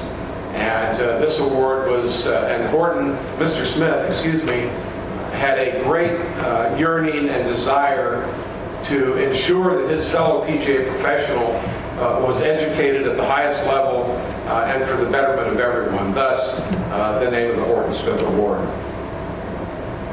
As Director of Golf at the Grand Golf Club for 10 years, Sean Cox oversees all of the resort's golf operations, including tournament programs, budgeting, and staff supervision for the Grand Golf Club, which in addition to the 7,160-yard course features a 50,000 square foot clubhouse. The Grand Golf Club is the centerpiece of Fairmont Grand Del Mar and has been recognized as a gold medal resort by Golf Magazine. A member of the PGA of America, Sean has completed the PGA Special Certification Program in instruction, and he currently serves as the Education Chairperson for the San Diego PGA Board of Directors, a membership he has held over the past 9 years, including a term as president in 2012 and 2013. Sean was awarded the San Diego PGA Golf Professional of the Year Award in 2013. He currently serves on the Education and Teaching Committee for the Southern California PGA section, and he's a Titleist Performance Institute Level 3 Certified Golf Junior and Biomechanics Instructor. Excuse me. Prior to joining the Brand Golf Club, he served as Assistant Head Golf Professional at La Jolla Country Club and as Assistant Golf Professional at Torrey Pines Municipal Golf Course, where he founded their junior golf club.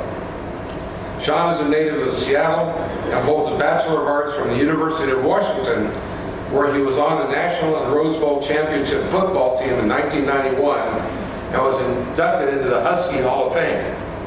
I guess we'll find out if that's really a fact here in a few minutes. And I'm sure he's proud of his Huskies as they move forward in the top 4. At this time, let's please welcome the 2016 Southern California PGA Horton Smith Award winner, Sean Cox.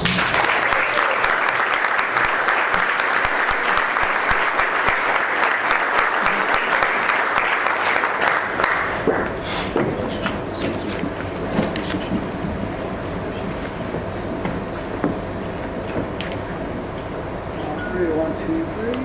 And one more, 1, 2, 3. Thank you, Jim.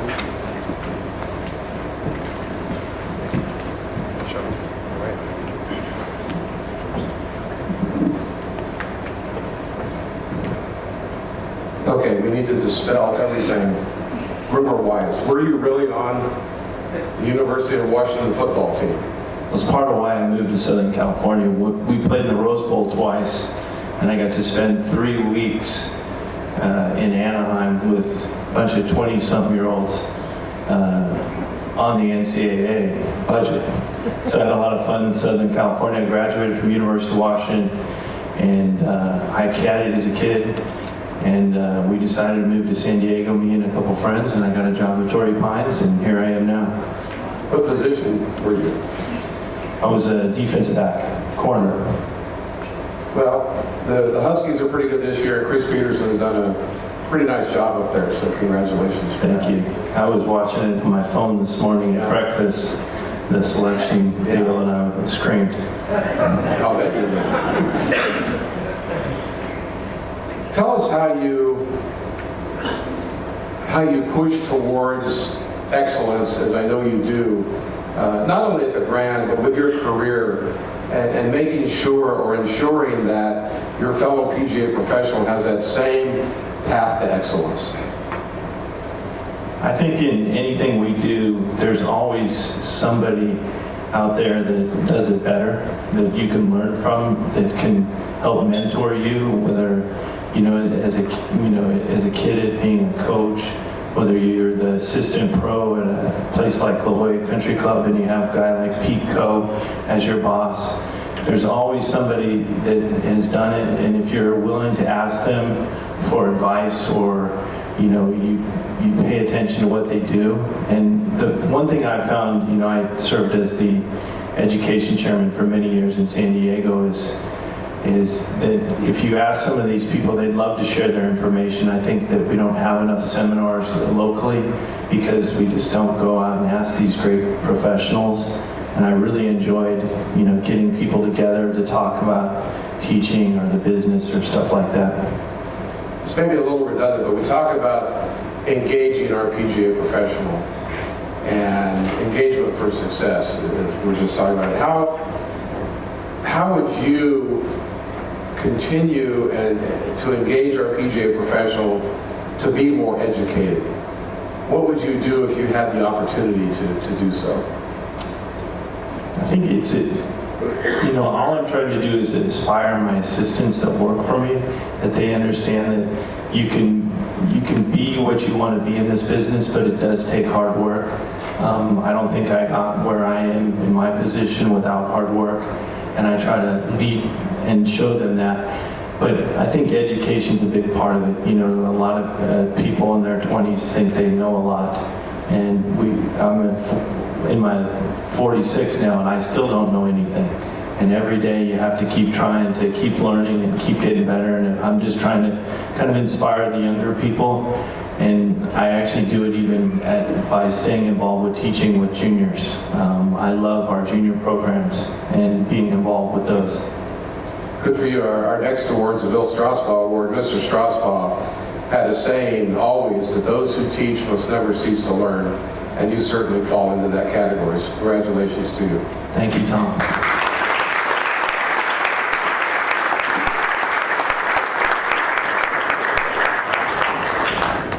Sean, you have the mic.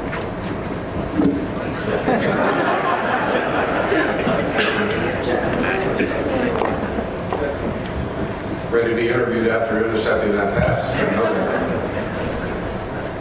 Congratulations, Sean. Sean is one of those PGA professionals that we all know that rarely says no. You can call Sean and ask for a favor or his help, and he's always there, so we appreciate that.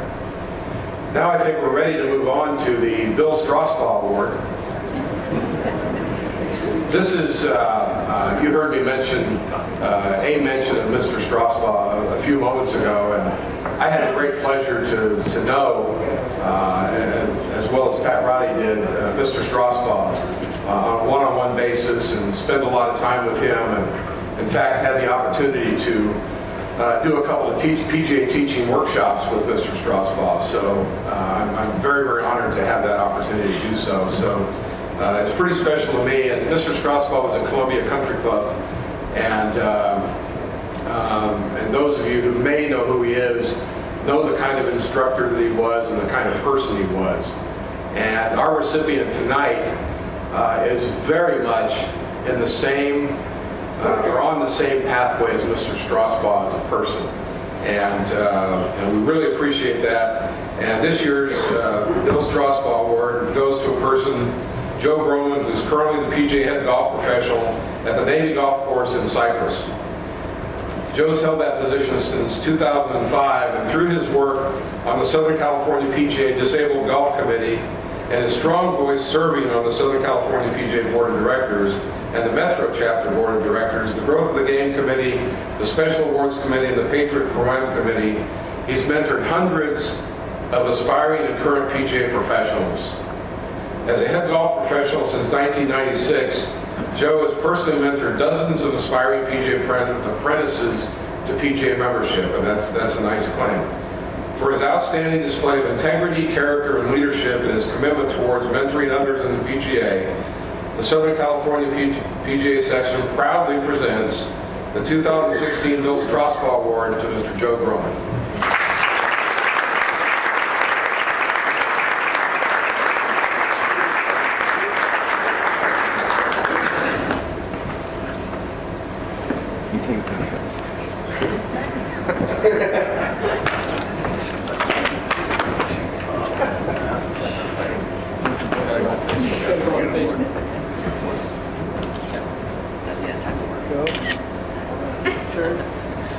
Okay, 1, 2, 3. Again, come on, Joe, smile for me. There we go. One more. Shay, these are the presidents, man. This got to be on Facebook tonight. Ready, Jeff? 1, 2, 3.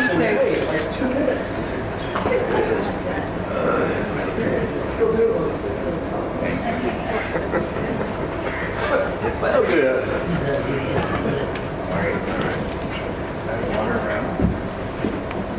You want to just take the stage? What a beautiful crowd tonight. See Wes Wailahua, the Aloha Section Executive Directors right there. The rules official guys are back there. No one's talking to them.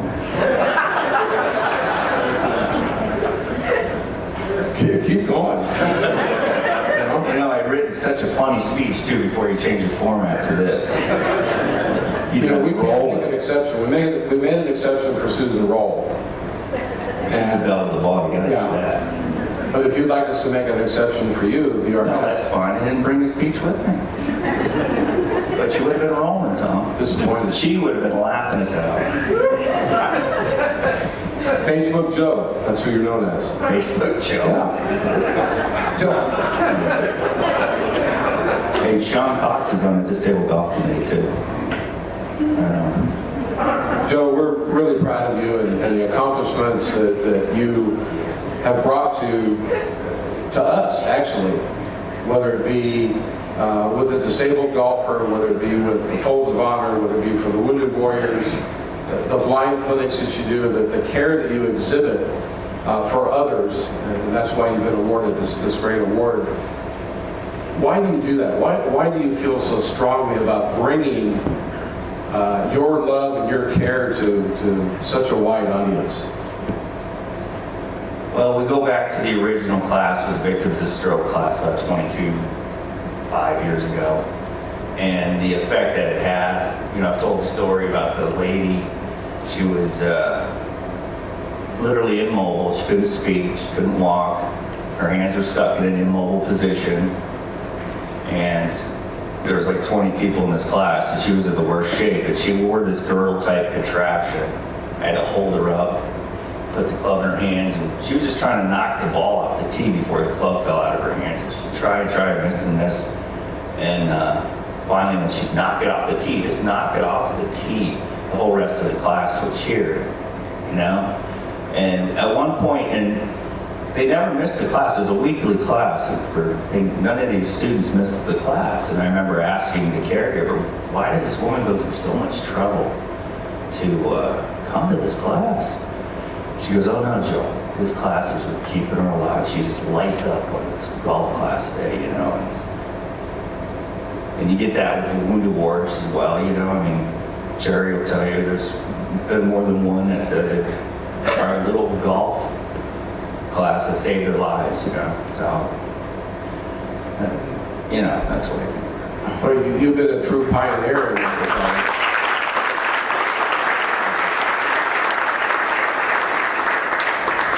And you brought that satisfaction to many, many people. How do you see yourself? One more question. What more would you like to do to bring the game in the spirit of how you approach it to anyone else, to everyone else? Well, I think that we should have a disabled golf clinic, a Wounded Warrior clinic, or a disabled veteran clinic at every single tour stop that we go to.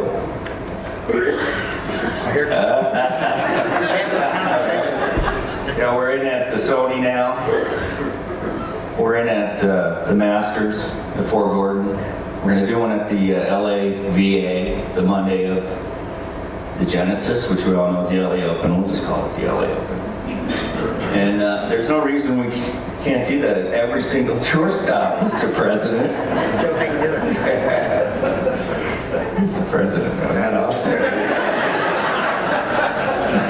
So that's what I'd like to see. I'd like to see, we just did a huge disabled golf clinic yesterday, right? It was Saturday. Eric was there, Brianne was there, Derek Hardy was there, and that was the Angel City Sports. That came out of the PGA Hope program that we had that thing at Rancho Park a month or so ago, and that brought us all together with these people. They have a network all around the country, and they don't do golf. So that was their first one doing golf. They involved us, so we showed them how to do it. So, there's a lot of ways to reach out and make a difference. Well, you've done a great job, and in the name of Bill Strasbaugh and in the name of many, and we appreciate it. Congratulations. Thanks, Tom.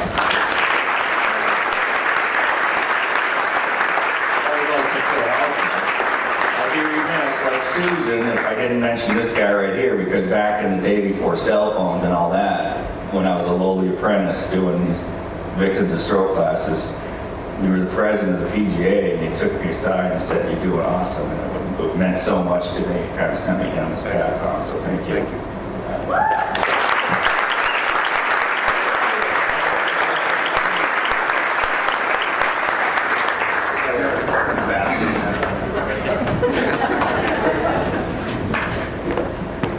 Thank you, Joe, and thanks for your words. Our next award is our Honorary Life Member. And we're very proud this year to present this award to the current Executive Director of the Southern California Golf Association, Mr. Kevin Heaney.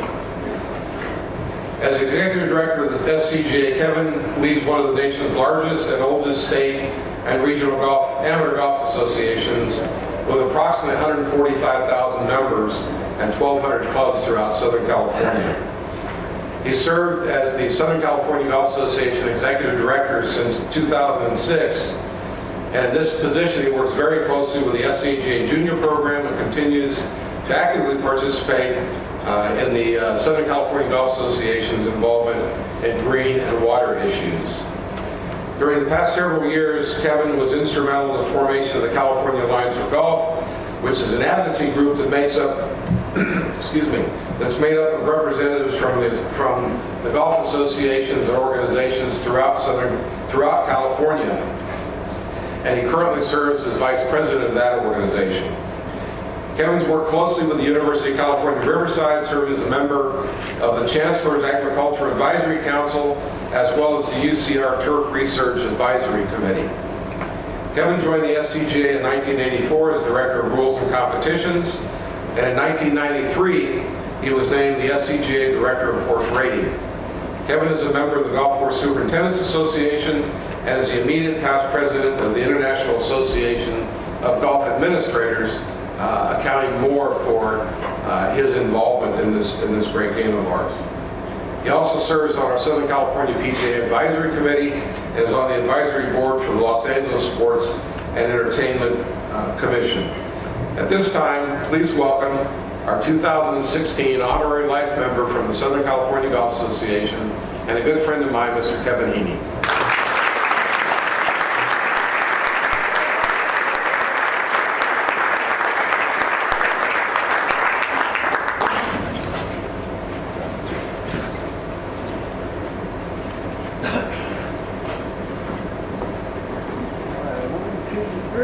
One more, gentlemen. 1, 2, 3. Thank you.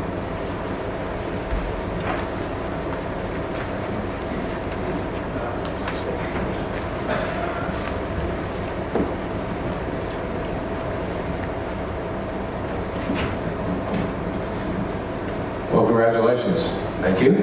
Kevin and I, we get together about every quarter and have breakfast and talk about a lot of stuff and a lot of things.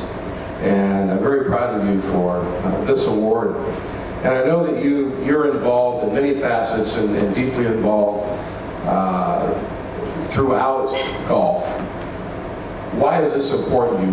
What brings you to be so heavily involved in what we do in golf? Well, it's, golf is golf, and golf will always be golf, but things are rapidly changing around us. It's evolving. You're seeing technology becoming more of a part of golf. You're seeing people's lifestyles and interests and needs changing. And when I first started, in fact, I think you were honorary president then, and I think Bob Lovejoy was president of the section. Well, ago. Yeah, it was a while ago. But, right, Bob? But it's not that those were necessarily simpler times, but we weren't necessarily focused on as many issues as we are now. Certainly, if you look at advocacy, that really wasn't in our wheelhouse at that point. People came to the game was growing, all those things were fine and dandy, but it's changing, and there's challenges. But I think one of the real promising things is that groups like yours, groups like ours, superintendents, owners, managers, we're all working together now, much more closely. And I think through these challenges, we're having to look at things a little bit more creatively and see how we do it better. And so that's kind of exciting. And I'm very fortunate to be surrounded by an outstanding team, both staff and board and volunteers, and again, working with our colleagues, both locally, regionally, and around the country. So it's a challenge, but it's an exciting one. Well, Kevin, that's the very reason that you're being honored with the honorary life member is your feeling and your passion for what you do, and bringing the advocacy for the game as part of your job. How does that, excuse me, how does that set your path as executive director of the Southern California Golf Association? Well, we're very fortunate to have Mr. Kessler on our team, obviously, and what he brings to that role. But certainly the rest of our staff also embracing that, and again, our allied partners seeing as what a critical element of who we are and what we are. We golf associations like ours, always thought of where do people get their handicaps. We run tournaments and we do a very good job of that, member services and all those things. But some of the things we're most excited about is our outreach into the community, and whether it's the advocacy portion, whether it's what we're doing with SCGA Junior, like what you're doing with your junior program as well, our ability to reach people in so many new ways and different ways. And so all that is so critical to the job that I'm involved with. And those weren't always there, but they are now. And it takes up a lot of our interest. Well, it's so important, and that our two associations have the opportunity to work together, and we really, for those of you who don't know, really ride the coattails of the Southern California Golf Association when it comes to many of the advocacy programs, and thanks for that, and congratulations for the honor of being our honorary life member. This is a very, very big honor for me, so I really appreciate being named this. Thanks, Tom. Thank you.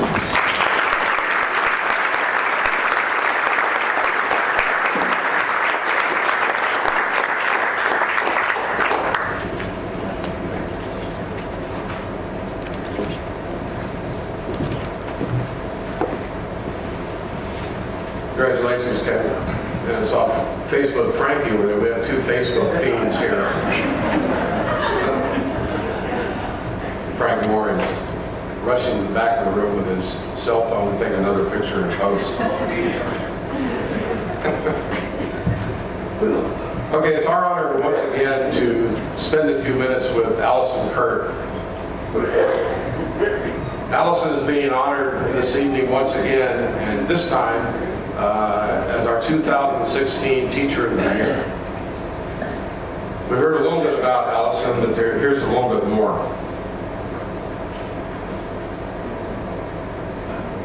Allison, as we said earlier, spent nearly 7 years at Sherwood Country Club as teaching professional first assistant, and is now at Wood Ranch Country Club.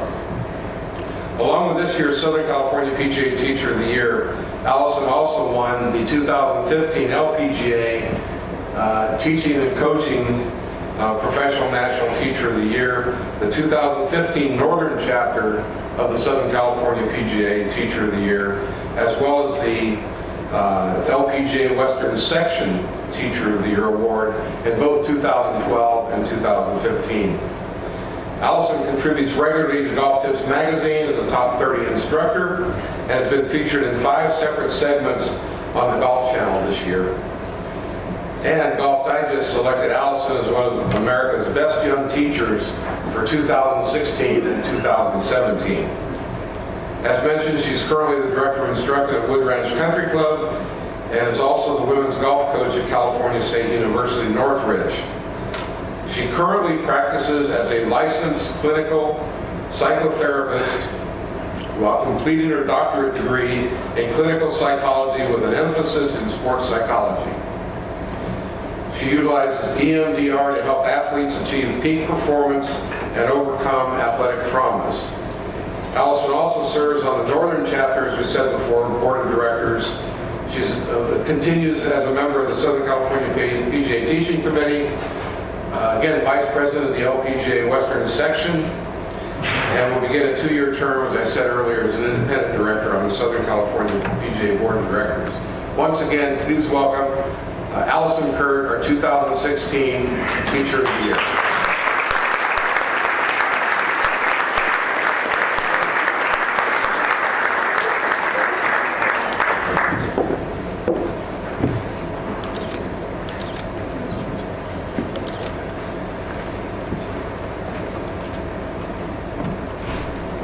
1, 2, 3. One more, 1, 2,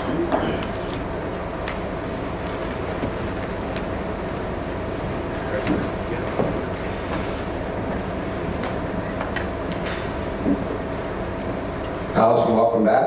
Thank you. This is a pleasure. You've won many awards, LPGA Teacher of the Year and now Southern California PGA Teacher of the Year. Equate those, put those together and combine, what do they mean? What does that mean? It's a complete validation of what I do every single day when I go to work. To get the national award for the LPGA was just amazing, to be called out amongst all the wonderful teaching professionals amongst the LPGA. And then our Southern California section is just so filled with amazing, brilliant, intelligent instructors that it's very competitive, and it's a huge honor to be selected not only as the second female in this section, but in Southern California to be Teacher of the Year. Collectively, it continues to inspire me to move forward, to set new goals, new aspirations, and it just validates the work that I do every day. How can you, following along with that, how can you most validate involvement? How can you push towards bringing more people into the game, more women into the game? How can you, in a personal crusade, using Teacher of the Year, help to do that?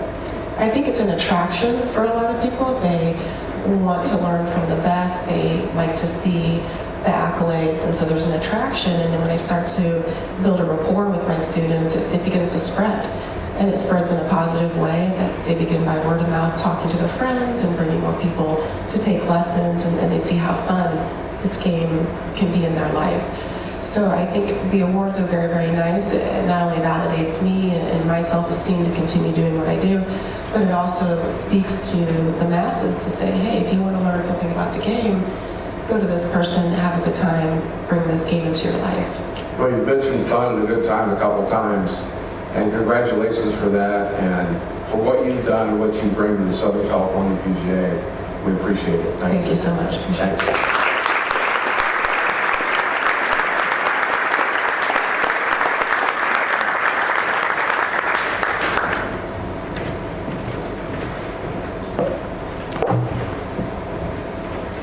Congratulations again, Allison.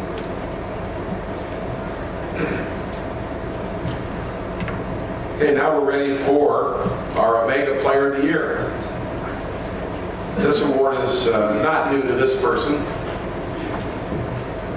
We're very proud to award the 2016 Omega Player of the Year to Mr. Michael Block from Arroyo Trabuco Golf Club. Michael's been the head golf professional at Arroyo Trabuco for the past 13 years. He and his wife Val are very active in the golf community. Now his two sons play golf and play competitively on our junior tour, as well as, I believe, sharing time with soccer, if I'm not mistaken. Michael's played in a number of PGA Tour events, and most notably, he was the PGA Professional Champion in 2014. We've had two PGA Professional Champions in Southern California, Jeff Freeman in 1999, excuse me, and Michael Block in 2014. And that's quite an accomplishment. Michael also was a member of the 2015 PGA Cup match team that competed and won handily up in San Jose. And I've had the pleasure of working with the PGA Cup teams, and that's quite an accomplishment and quite a victory, and I'm sure Michael's very, very proud of that as well. He's also a winner of the 2001 California State Open, and is a regular competitor in that championship every year. It's now my honor and my privilege to welcome to the stage now a five-time winner of our Southern California PGA Player of the Year, Mr. Michael Block.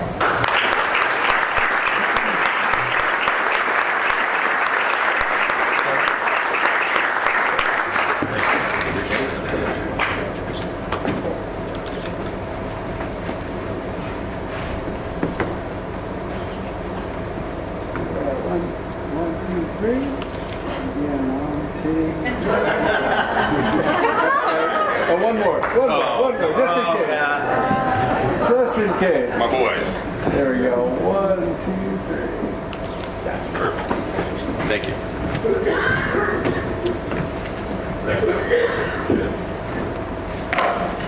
It is fun. No, it's not 5. I can't take credit. I've only been a Class A for 4 years, so it's 4 in a row. Oh, excuse me, 4 in a row.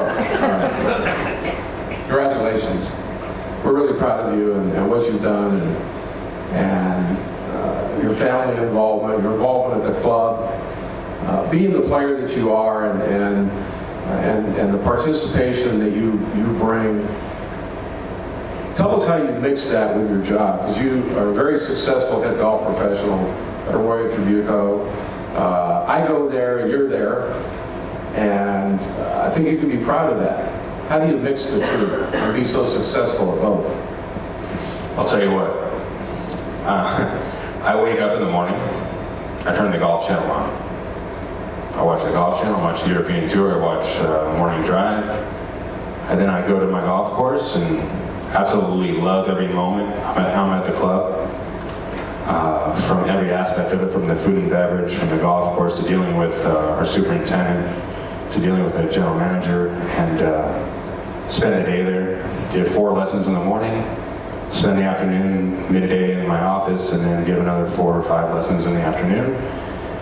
And then I head home, I turn the Golf Channel on again, and I watch golf. And I've done that my entire life.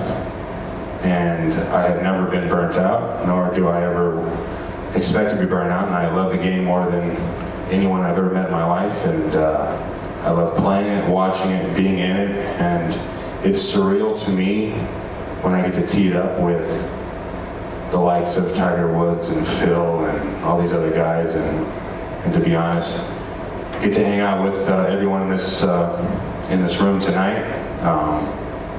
It's as I've said in the past, a lot of you don't think I know you. Actually, I know every single one of you.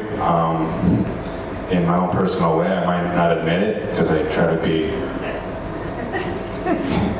When you have to go hit the tee shot on hole 16 at the Phoenix Open, you have to have your head in a certain way, and that's what I have to do. And trust me, guys, I know all of you, and I respect all of you, and more than you would ever know.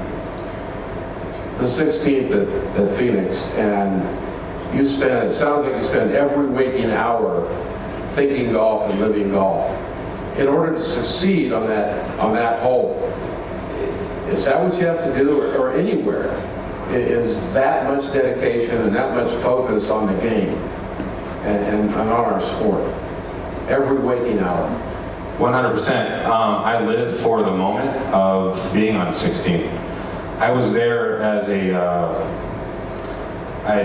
Oakley had invited me there before in 2014 as a Skull Cup member, which might sound some strange to some of you, but we played against the world, the United States versus the world in that. And so I was there on 16 watching as a spectator the year before. And I sat there watching these pros hit on 16, and I'm just going, I think like we were on the top right. I'm like, I would hosel it right at me, right? And that's what I had in my head. I'm going, I can't imagine what these guys are doing. And then literally a year later, there I am on that tee box under that situation. And I had a game plan. Basically, I would not let the brim of my hat leave the top tier, basically I couldn't see anybody. So I would stay in that kind of tiger focus and wouldn't look up. So because I literally got nervous in the practice rounds with not one single person in the stands, and it was an amazing experience to say the least. So did they cheer you or boo you?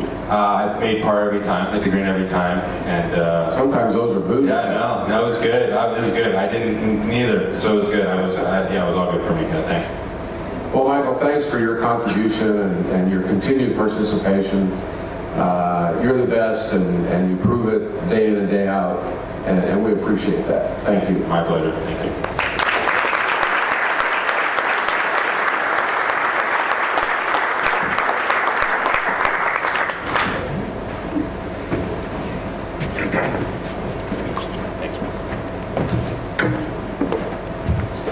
Michael, congratulations again.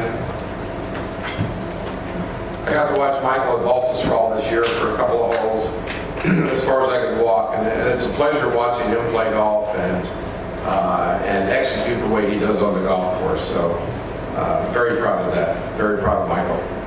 Now we move into our Hall of Fame presentation. We have 3 inductees this evening, and again, congratulations to the 3 inductees. The first person who we will recognize for our 2016 Southern California PGA Hall of Fame is Terry Wilcox. Terry spent his entire career in the golf industry, beginning immediately after graduating from Oklahoma State University in 1962. I could say something, but I won't, about Oklahoma State.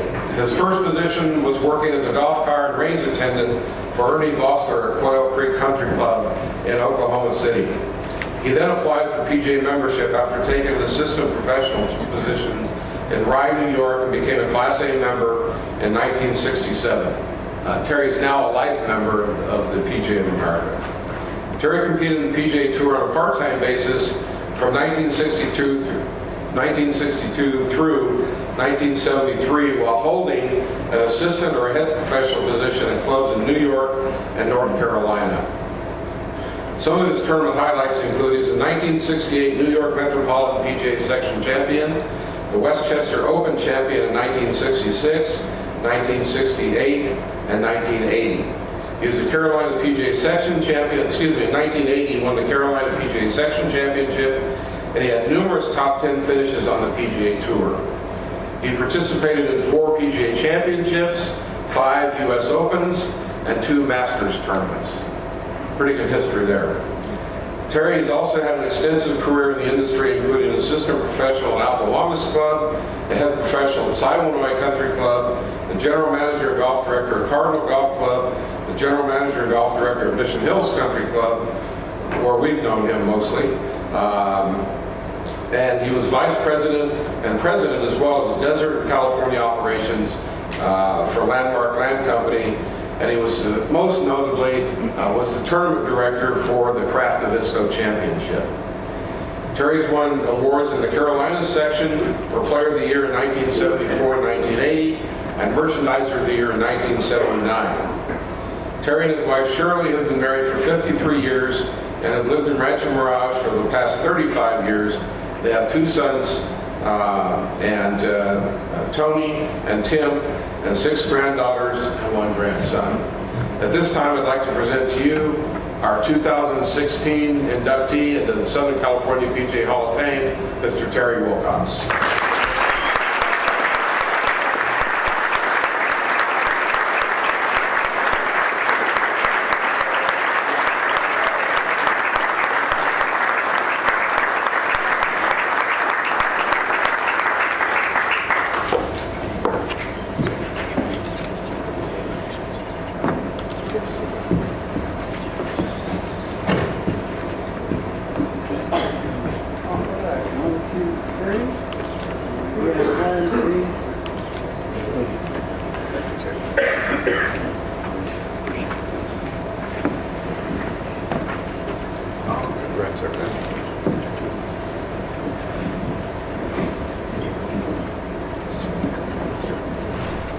Yes. Terry, congratulations too. Yeah, pretty cool. Nice going. Thank you. You've been a lot of places and done a lot of things with some pretty good success. In fact, some fabulous success. And you brought a tremendous amount to our profession through your career. After all of this and what you've done and where you've been, what stands out more than anything else to you?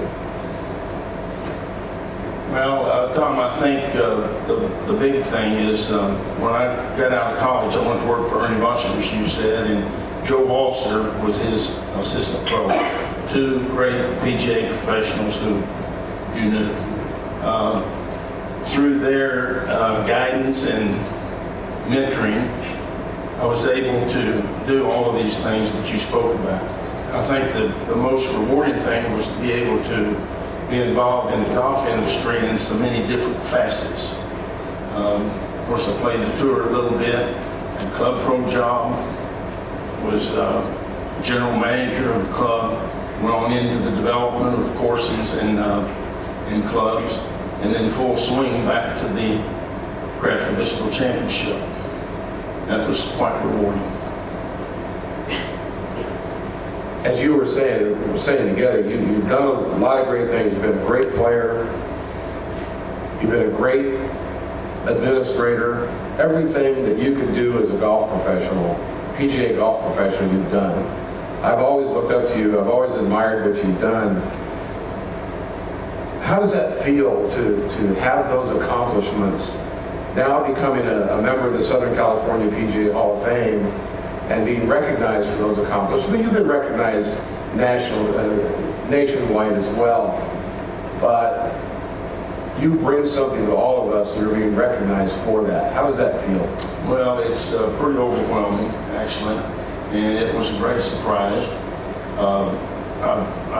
As you said, I've been in the golf business all my life. I've enjoyed being a PGA club pro, but also enjoyed doing all those other things too. And I think, as a couple of other people have said, doing anything in the golf business is pretty satisfying. If that's the way we're going to make our living, it's one of the best places to be in the golf industry. Well, you've been very satisfied. I'm sure you're satisfied. It's been a great pleasure knowing you and sometimes working alongside of you. Congratulations. Thank you very much, Tom.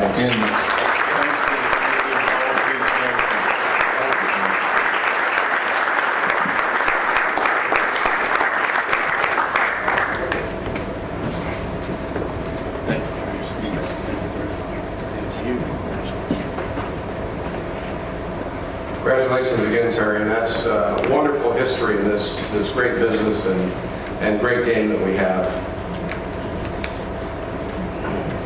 Now we'd like to recognize a gentleman who left us a while ago, but left his impression on many of us as PGA golf professionals, and that's Mr. Max Baia. Max served as the head golf professional at Mesa Verde Country Club until 1979, and he also served on the Southern California PGA Board of Directors for 14 years and was instrumental in the establishment of the Southern California PGA Senior Association, back then along with Tom Barber. He also served as president of the U.S. National Senior Golf Association, as well as served on the original board of the Senior PGA Tour. He also played the PGA Tour in 1960 and the Asian Tour in 1961. Max served in the military until 1946 and was a golf professional for the Love Boat and the golf professional for the People to People Tour in 7 countries. He also built the first par 3 course and driving range complex in Orange County in 1950. Mr. Baia passed away in June 2002 when he was 80 years of age. At this time, I'd like to welcome Nelda Baia to receive the award on behalf of Max.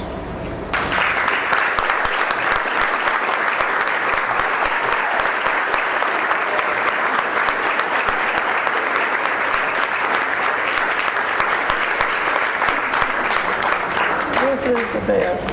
The best, the best.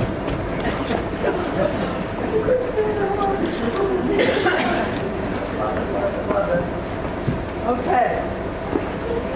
All right. Here we go. Are you ready? Here we go, Pat. Ready, huh? Yes. 1, 2, 3. Here we go. One more.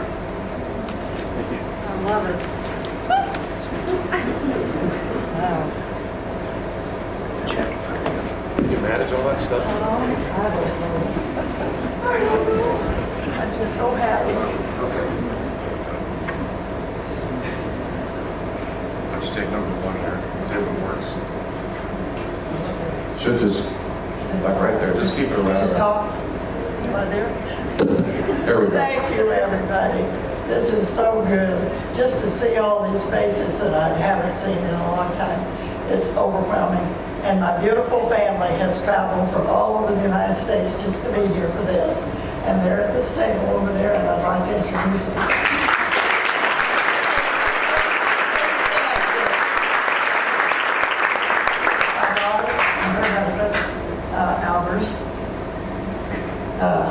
and Bob Albers, and Mike and Connie O'Day from Pearland, Texas, and my 3 grandchildren are right next to them.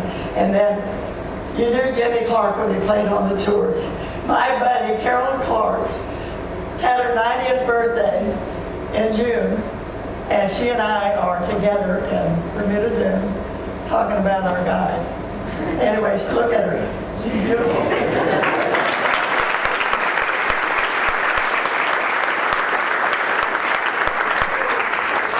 Well, thank you so much for being here. There's a few of us in the room that had the great pleasure and honor of knowing Max, and I served on the board with Max in Southern California when I first came on the board in the early to mid-'70s. And I'll never forget the man. How would you like, he's remembered well, how would you like Max remembered as a member of the Southern California PGA Hall of Fame? Golf was his life. I mean, I married him in 1956, and when we married, he said, just prepare that I'll be playing golf about 9 days a week. And I guess he almost made it. Anyway, it was a great life, and I got to work with him, merchandise. Loved it. Talking to my merchandiser out there. Yeah, that's fun. There wasn't one thing bad about all of it. It just, every day was wonderful. And Southern California. And we always win the tournament, don't we?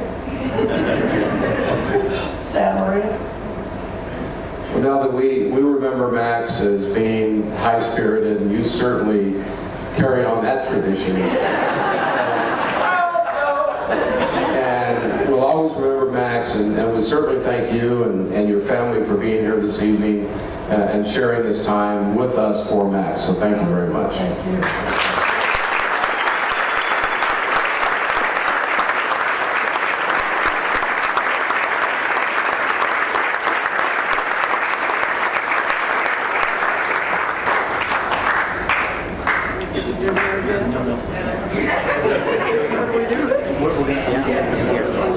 Get rid of you. It's time. Thanks, everybody. Congratulations, Nelda. We're proud of you and proud of Max, and we'll never forget.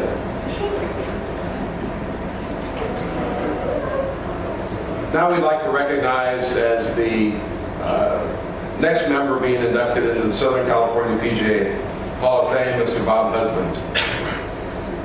Bob has been a PGA member since 1976, and after serving his apprenticeship at Bel Air Country Club under the guidance of our revered PGA professional friend Eddie Marins, Bob is an honorary life member of the Southern California PGA and former PGA Tour member, and also serves as an assistant coach for the UCLA golf team.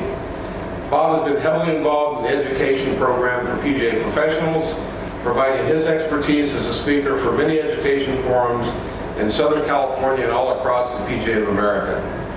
Bob has been a proponent of elevating the PGA professional's role in golf operations at every company with which he's been associated. To date, he's been responsible for over 50 PGA professionals being promoted to the roles of general manager of various facilities, regional managers, and vice presidents of various companies. Additionally, several other PGA members that worked with Bob have gone to executive positions in other companies, and some have purchased golf facilities on their own. Bob was the co-founder and chairman and CEO of a company that ultimately became Club Corporation of America Golf Corp, and later the founder, president, and CEO of Cobblestone Golf Group. He then founded and served as the president and CEO of Heritage Golf Group, and still serves as a shareholder in that company following his departure in 2014.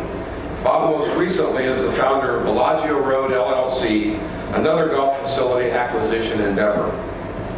In 1998, Ernst & Young and Inc. magazine recognized Bob as San Diego's Entrepreneur of the Year, and Bob has been named one of the top 25 most powerful people in golf by Crittenden Golf Incorporated magazine for 13 consecutive years from 2000 through 2012, and again in 2014.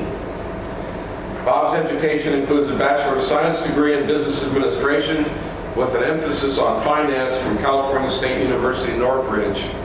And in 2004, Bob received an honorary doctorate from the Board of Regents of the California State University system. At this time, I'd like to present, as a member of the Southern California PGA Hall of Fame, Mr. Bob Husband.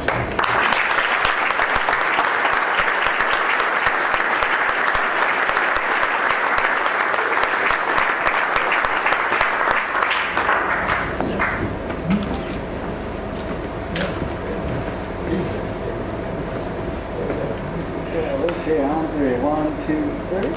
One more. 1, 2.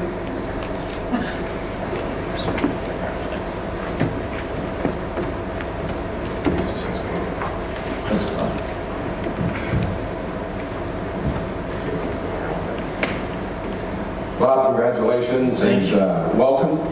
It's nice to have you here and share some time with you. You've been a real proponent of the PGA golf professional and one of the leaders in this business for so many years with that force going forward. You've been one of the best in our industry, as noted. I personally think so as well. How does this induction into the Hall of Fame push you to do better? You've done everything. I would say I've done everything, but in my eyes, you have. One of the things that I'm so blown away by tonight, Michael Block and others that came up here, and they love golf, and that's what I started when I came out of college. I hadn't really played much golf at that time, and I just started playing and loved it. And ever since, that's all I wanted to do. So it was natural for me to get into managing courses and all of that. So it seemed like the next thing to do. So I've loved golf, and I still do. And my enthusiasm for golf hasn't changed. And frankly, I think we owe it to everybody as PGA professionals to grow the game, and that's my goal. Always been my goal. Yeah, you've been willing to give, and we've had some conversations about this where all you need to do is ask, and you're there. And your earliest career, you worked for the little pro, Mr. Marins. Right. And we all admire Mr. Marins and love Mr. Marins. How did that association drive you to be the best and to do what you do as well?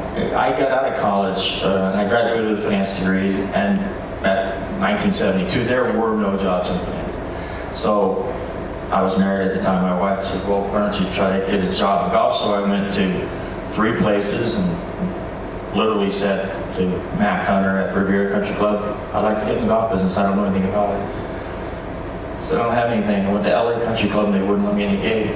And then I went to Bel Air, and I ran into David Burns, and I said, look, I'll start anywhere. And so he said, okay, we'll put you in the bag room. But what Eddie Burns did that others don't do, I think, is he literally took me to the grill room and said, this is what you do and what you don't do when you get here. This is how you act when you're around members. This is what you do when you don't do when you play golf. So I got a great overview. To this day, he's still Mr. Marins to me. So, and I still see him occasionally. He is a great person and was a great mentor. And still says, ask you which fork to use at the same time. Yeah. He will, definitely. He will, for sure. And he's been a mentor to all of us, and I think that's something that you can carry forward as well. And I hope it's been a great deal to you, as I know it has. Congratulations, and we appreciate your involvement and being the great PGA professional that you are. Congratulations. Thank you, Tom. I appreciate it.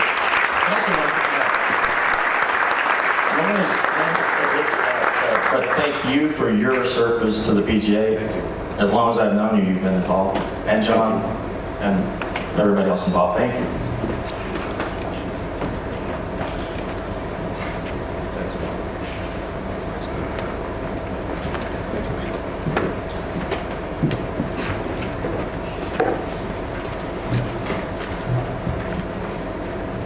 Congratulations, Bob. Very nice. and we've sat at some seminars together, and Bob says, we've got to do more. We must make our PGA professional understand how important they are to our business. And I think Bob, as well as everyone else, exemplifies that. So thank you. Now we move on to our Golf Professional of the Year Award. This is the highest honor that the Southern California PGA can bestow upon one of our PGA golf professionals. And tonight we're very proud to honor from Seacliff Country Club Mr. Robin Shelton. Robin is one of the most accomplished and decorated golf professionals in the golf industry. Some of his qualifications include a double major from UC San Diego, an MBA from Pepperdine University, PGA Master Professional, and one of only 2 professionals in the PGA of America who are certified in all 7 disciplines through the PGA certified program. He also holds certifications through the Golfing Machine and the Titleist Performance Institute. Robin currently serves on the board of directors for the Southern California PGA, and as a matter of fact will be seated as our secretary at tomorrow's meeting, and works with as a general manager for American Golf Corporation at Seacliff Country Club.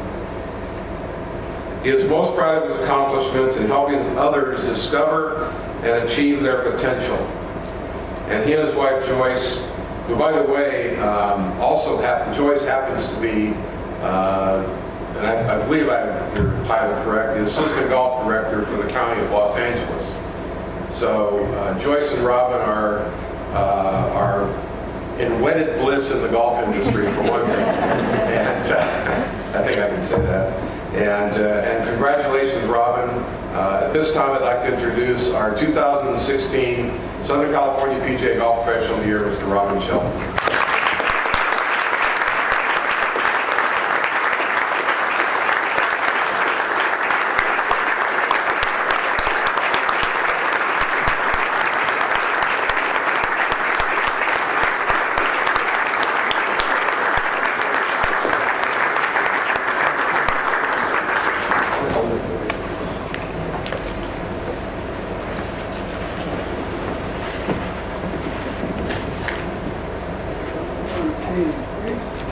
Yeah, 1, 2, 3.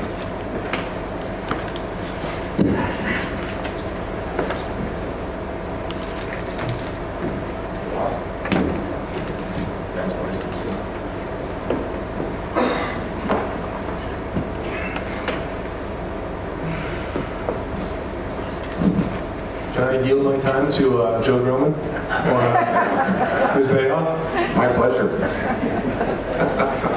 We gotta get out of here anytime soon with 2 of them. Oh, let's see, what time is it? Well, it's close. Very close. I'll fall asleep on you. I'm surprised you're still awake. Me too. Did you take a nap during the day? No. I haven't been on NyQuil all day, or Dayquil, or whatever it is. So you're going to be awfully cranky tomorrow morning? Robin, congratulations to you and for your accomplishments, which have been many. You are a true leader in regards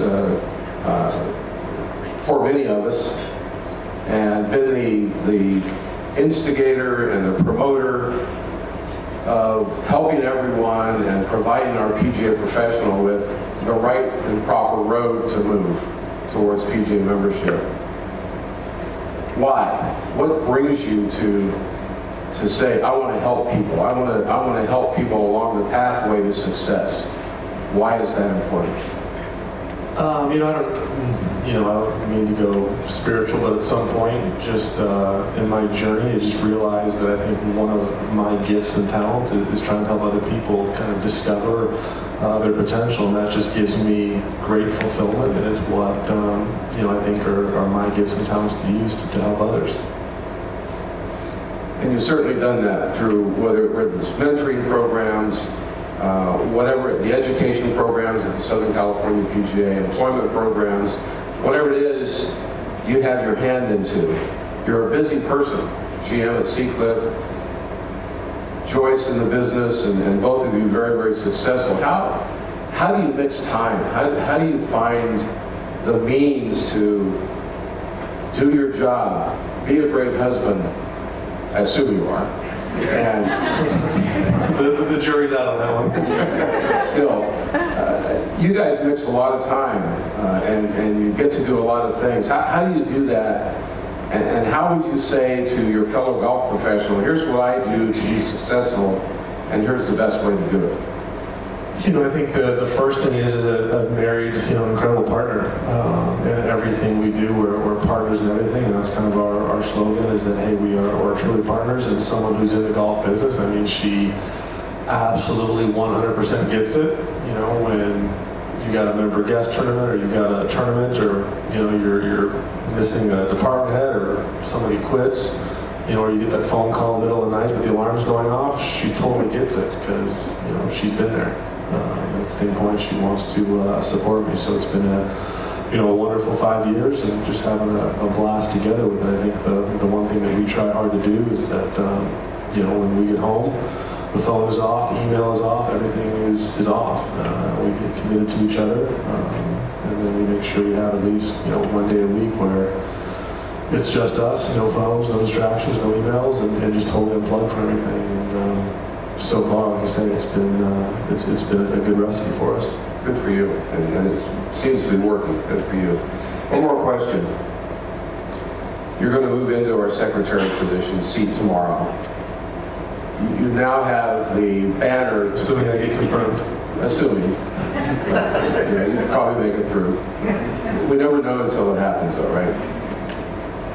But assuming that you're seated as secretary tomorrow, you're now our golf professional of the year, which on its own is a banner to carry.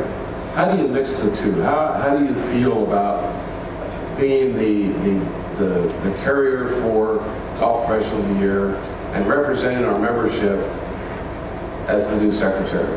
You've done a fantastic job coming up with these questions, and then the transition to the next question. I don't even know how to answer that, really. Segue, is it segue or transition? Both, whatever. Can you write a segue? No, you don't want to see me on a segue. I would love to. I would love to. Can we do that next year, Mr. Kiefer, or anybody? I think it's just, it's an honor, it's humbling, anybody who's been up here said what a great group of people in this room, the number of incredible golf professionals.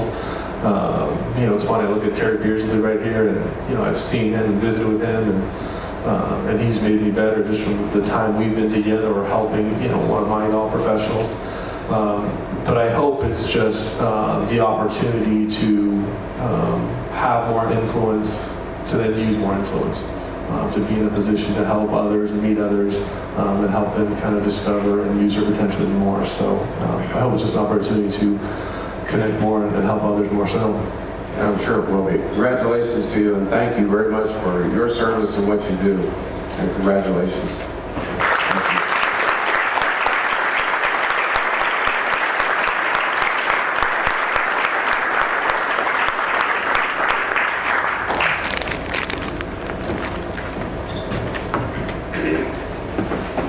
Anyone with Tom, can you jump in here real quick?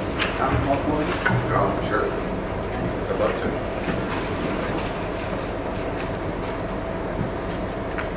Wonder what I was going to ask.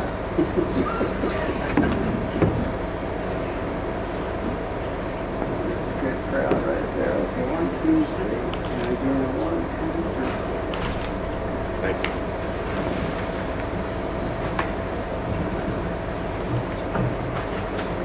Let's park it.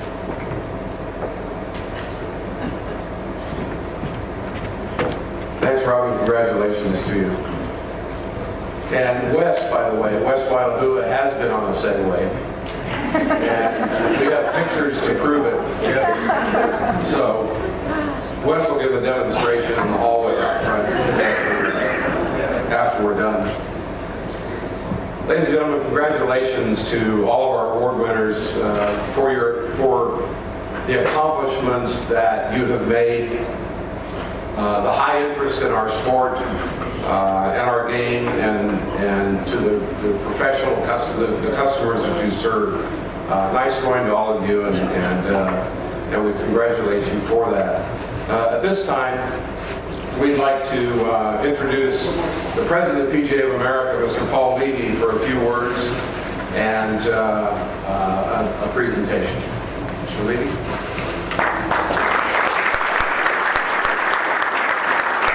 Thank you, Tom. Good evening. Well, I just wanted to, in front of this group, acknowledge somebody for their efforts. I've been in this section since 2004. I moved here from Texas after 20 years in southern Texas and got involved right away and got to make a lot of friends. And I've seen a lot through our board of directors. I think I was a member for about 5 years of our board of directors. And one thing we talk about is mentoring. And being a past president of section, although I wasn't in Southern Cal, I always took it upon myself to say, hey, part of what we need to do is what Pat Riley did and Tom Mattis did is try to encourage others to be involved. And I knew John a little bit, but I can tell you what I saw in John McNair, he was someone who really, he just had that spirit about him, how to get things done, didn't care, if someone didn't maybe wonder why he's going down a certain road, because he had that vision, he had those leadership skills. And John, I've watched you the last 6 years as an officer of this section, and I can tell you, as you heard at the boardroom today from your board of directors, you leave setting a new standard for the president of the Southern California PGA, my friend, and you leave with a job well done. So thank you. Please join me in a round of applause.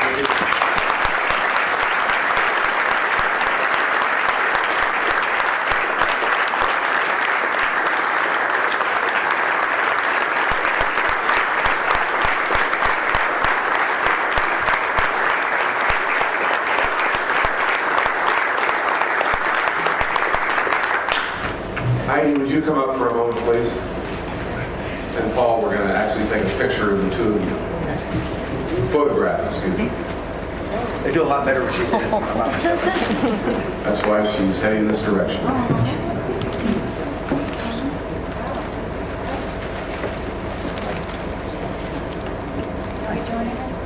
Come on, John. Okay. 1, 2, 3. One more. 1, 2.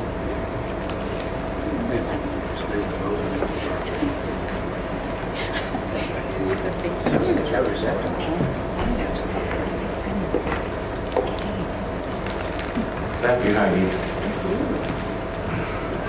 This time I'd like to introduce our next president of the Southern California PGA, our current vice president, Mr. Todd Kiefer, for a few words and a presentation.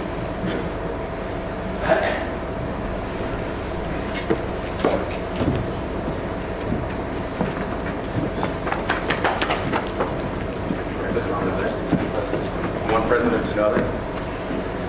Well, John, it's pretty amazing to be here on your special night.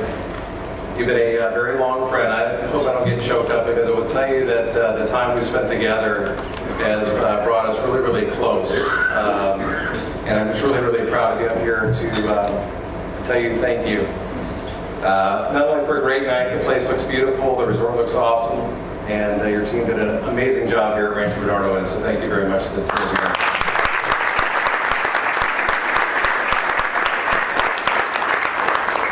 Paul kind of touched on your leadership, and what you leave with us is an unbelievable impact on all of us. We are going to be really trying to figure out how to accomplish these 75 goals every week on our officer call, and how do we get this all done in an hour or less. The spreadsheets we kind of talk about, the metrics, the benchmarking, the on and on and on and on. Come on, guys, we got to do more, got to do more, got to do more. And I would tell you that, for somebody like myself, you just sit back and go, how is he going to get all this done? How is he going to continue to press and push? And yet he does. And his accomplishments are just so immense. I mean, we talk about the different things with player development, golf in schools, or the strategic plan. I didn't know a lot about John before becoming an officer and on the board with John. And, I just thought he was kind of a numbers guy and really didn't connect, We went out to go play golf. We didn't play golf very well. Matter of fact, Allison, she and Barry kind of hurt us a little bit earlier this year. We got to keep working on our golf games, but I know we're going to do that. But John was an excellent player, really achieved a lot through his career. And, your Hall of Fame father is very proud of you. And I know that you're on your way for your own Hall of Fame career as well. And I'm really just proud to know you. I thank you for your generosity. I thank you for all your leadership and for all that you've done for all of us in this room. It really does mean a lot. So love you very much. And so on behalf of our section, our officers and our board, we've got a little something for you. And also for Doris, I'm not sure how you do it, but we'd love for both of you to come up here and just be recognized for your great service to our section.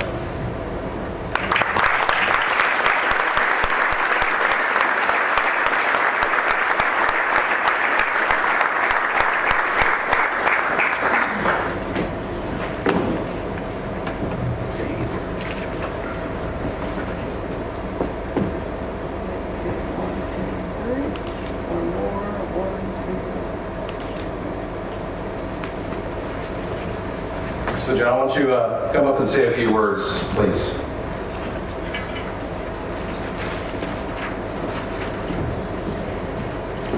All right, well, first off, I want to congratulate all the winners tonight, the 2016 award winners. So congratulations to all of you. I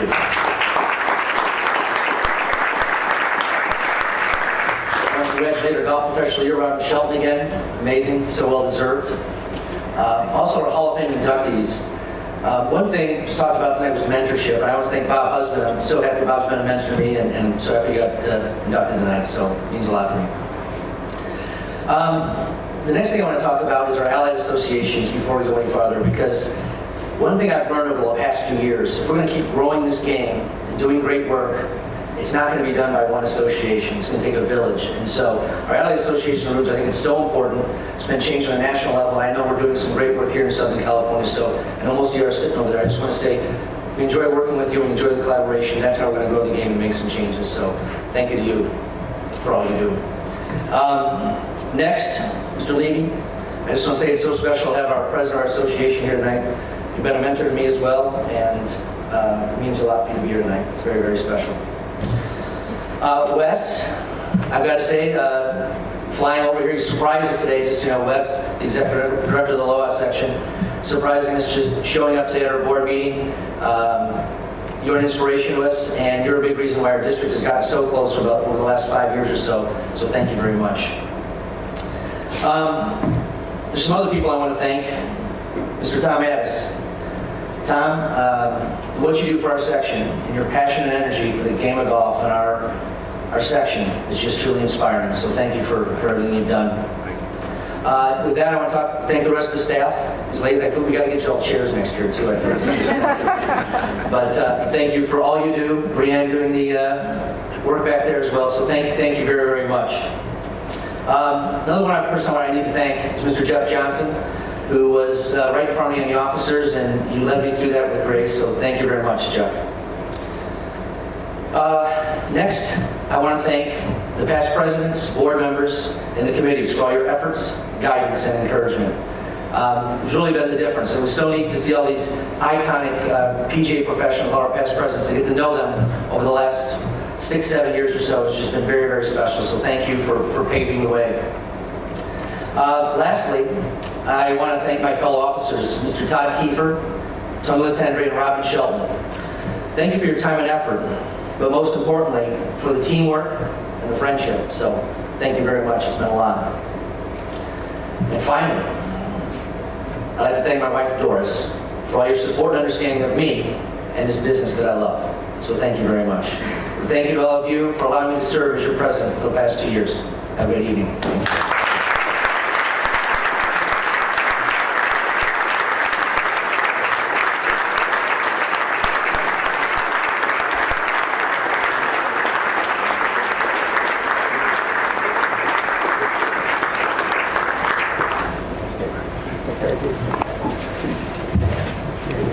Thanks, John. You messed up my stack here, so I have no clue where I am. Other than I know we're ending. Oh, thank you. I appreciate that. Now, seriously, John, you've been the great leader that we all strive to be. You've been open and friendly, and you've been courteous, and you've been a great example, and we appreciate that. And I think that any leader or any person who wants to lead and be involved in leadership in our section can only look at John McNair as an example, because he has that, again, that passion and that compassion to do the job. And that's pretty important. And we won't forget you for that, and we thank you for that very, very much. So thank you. Yeah.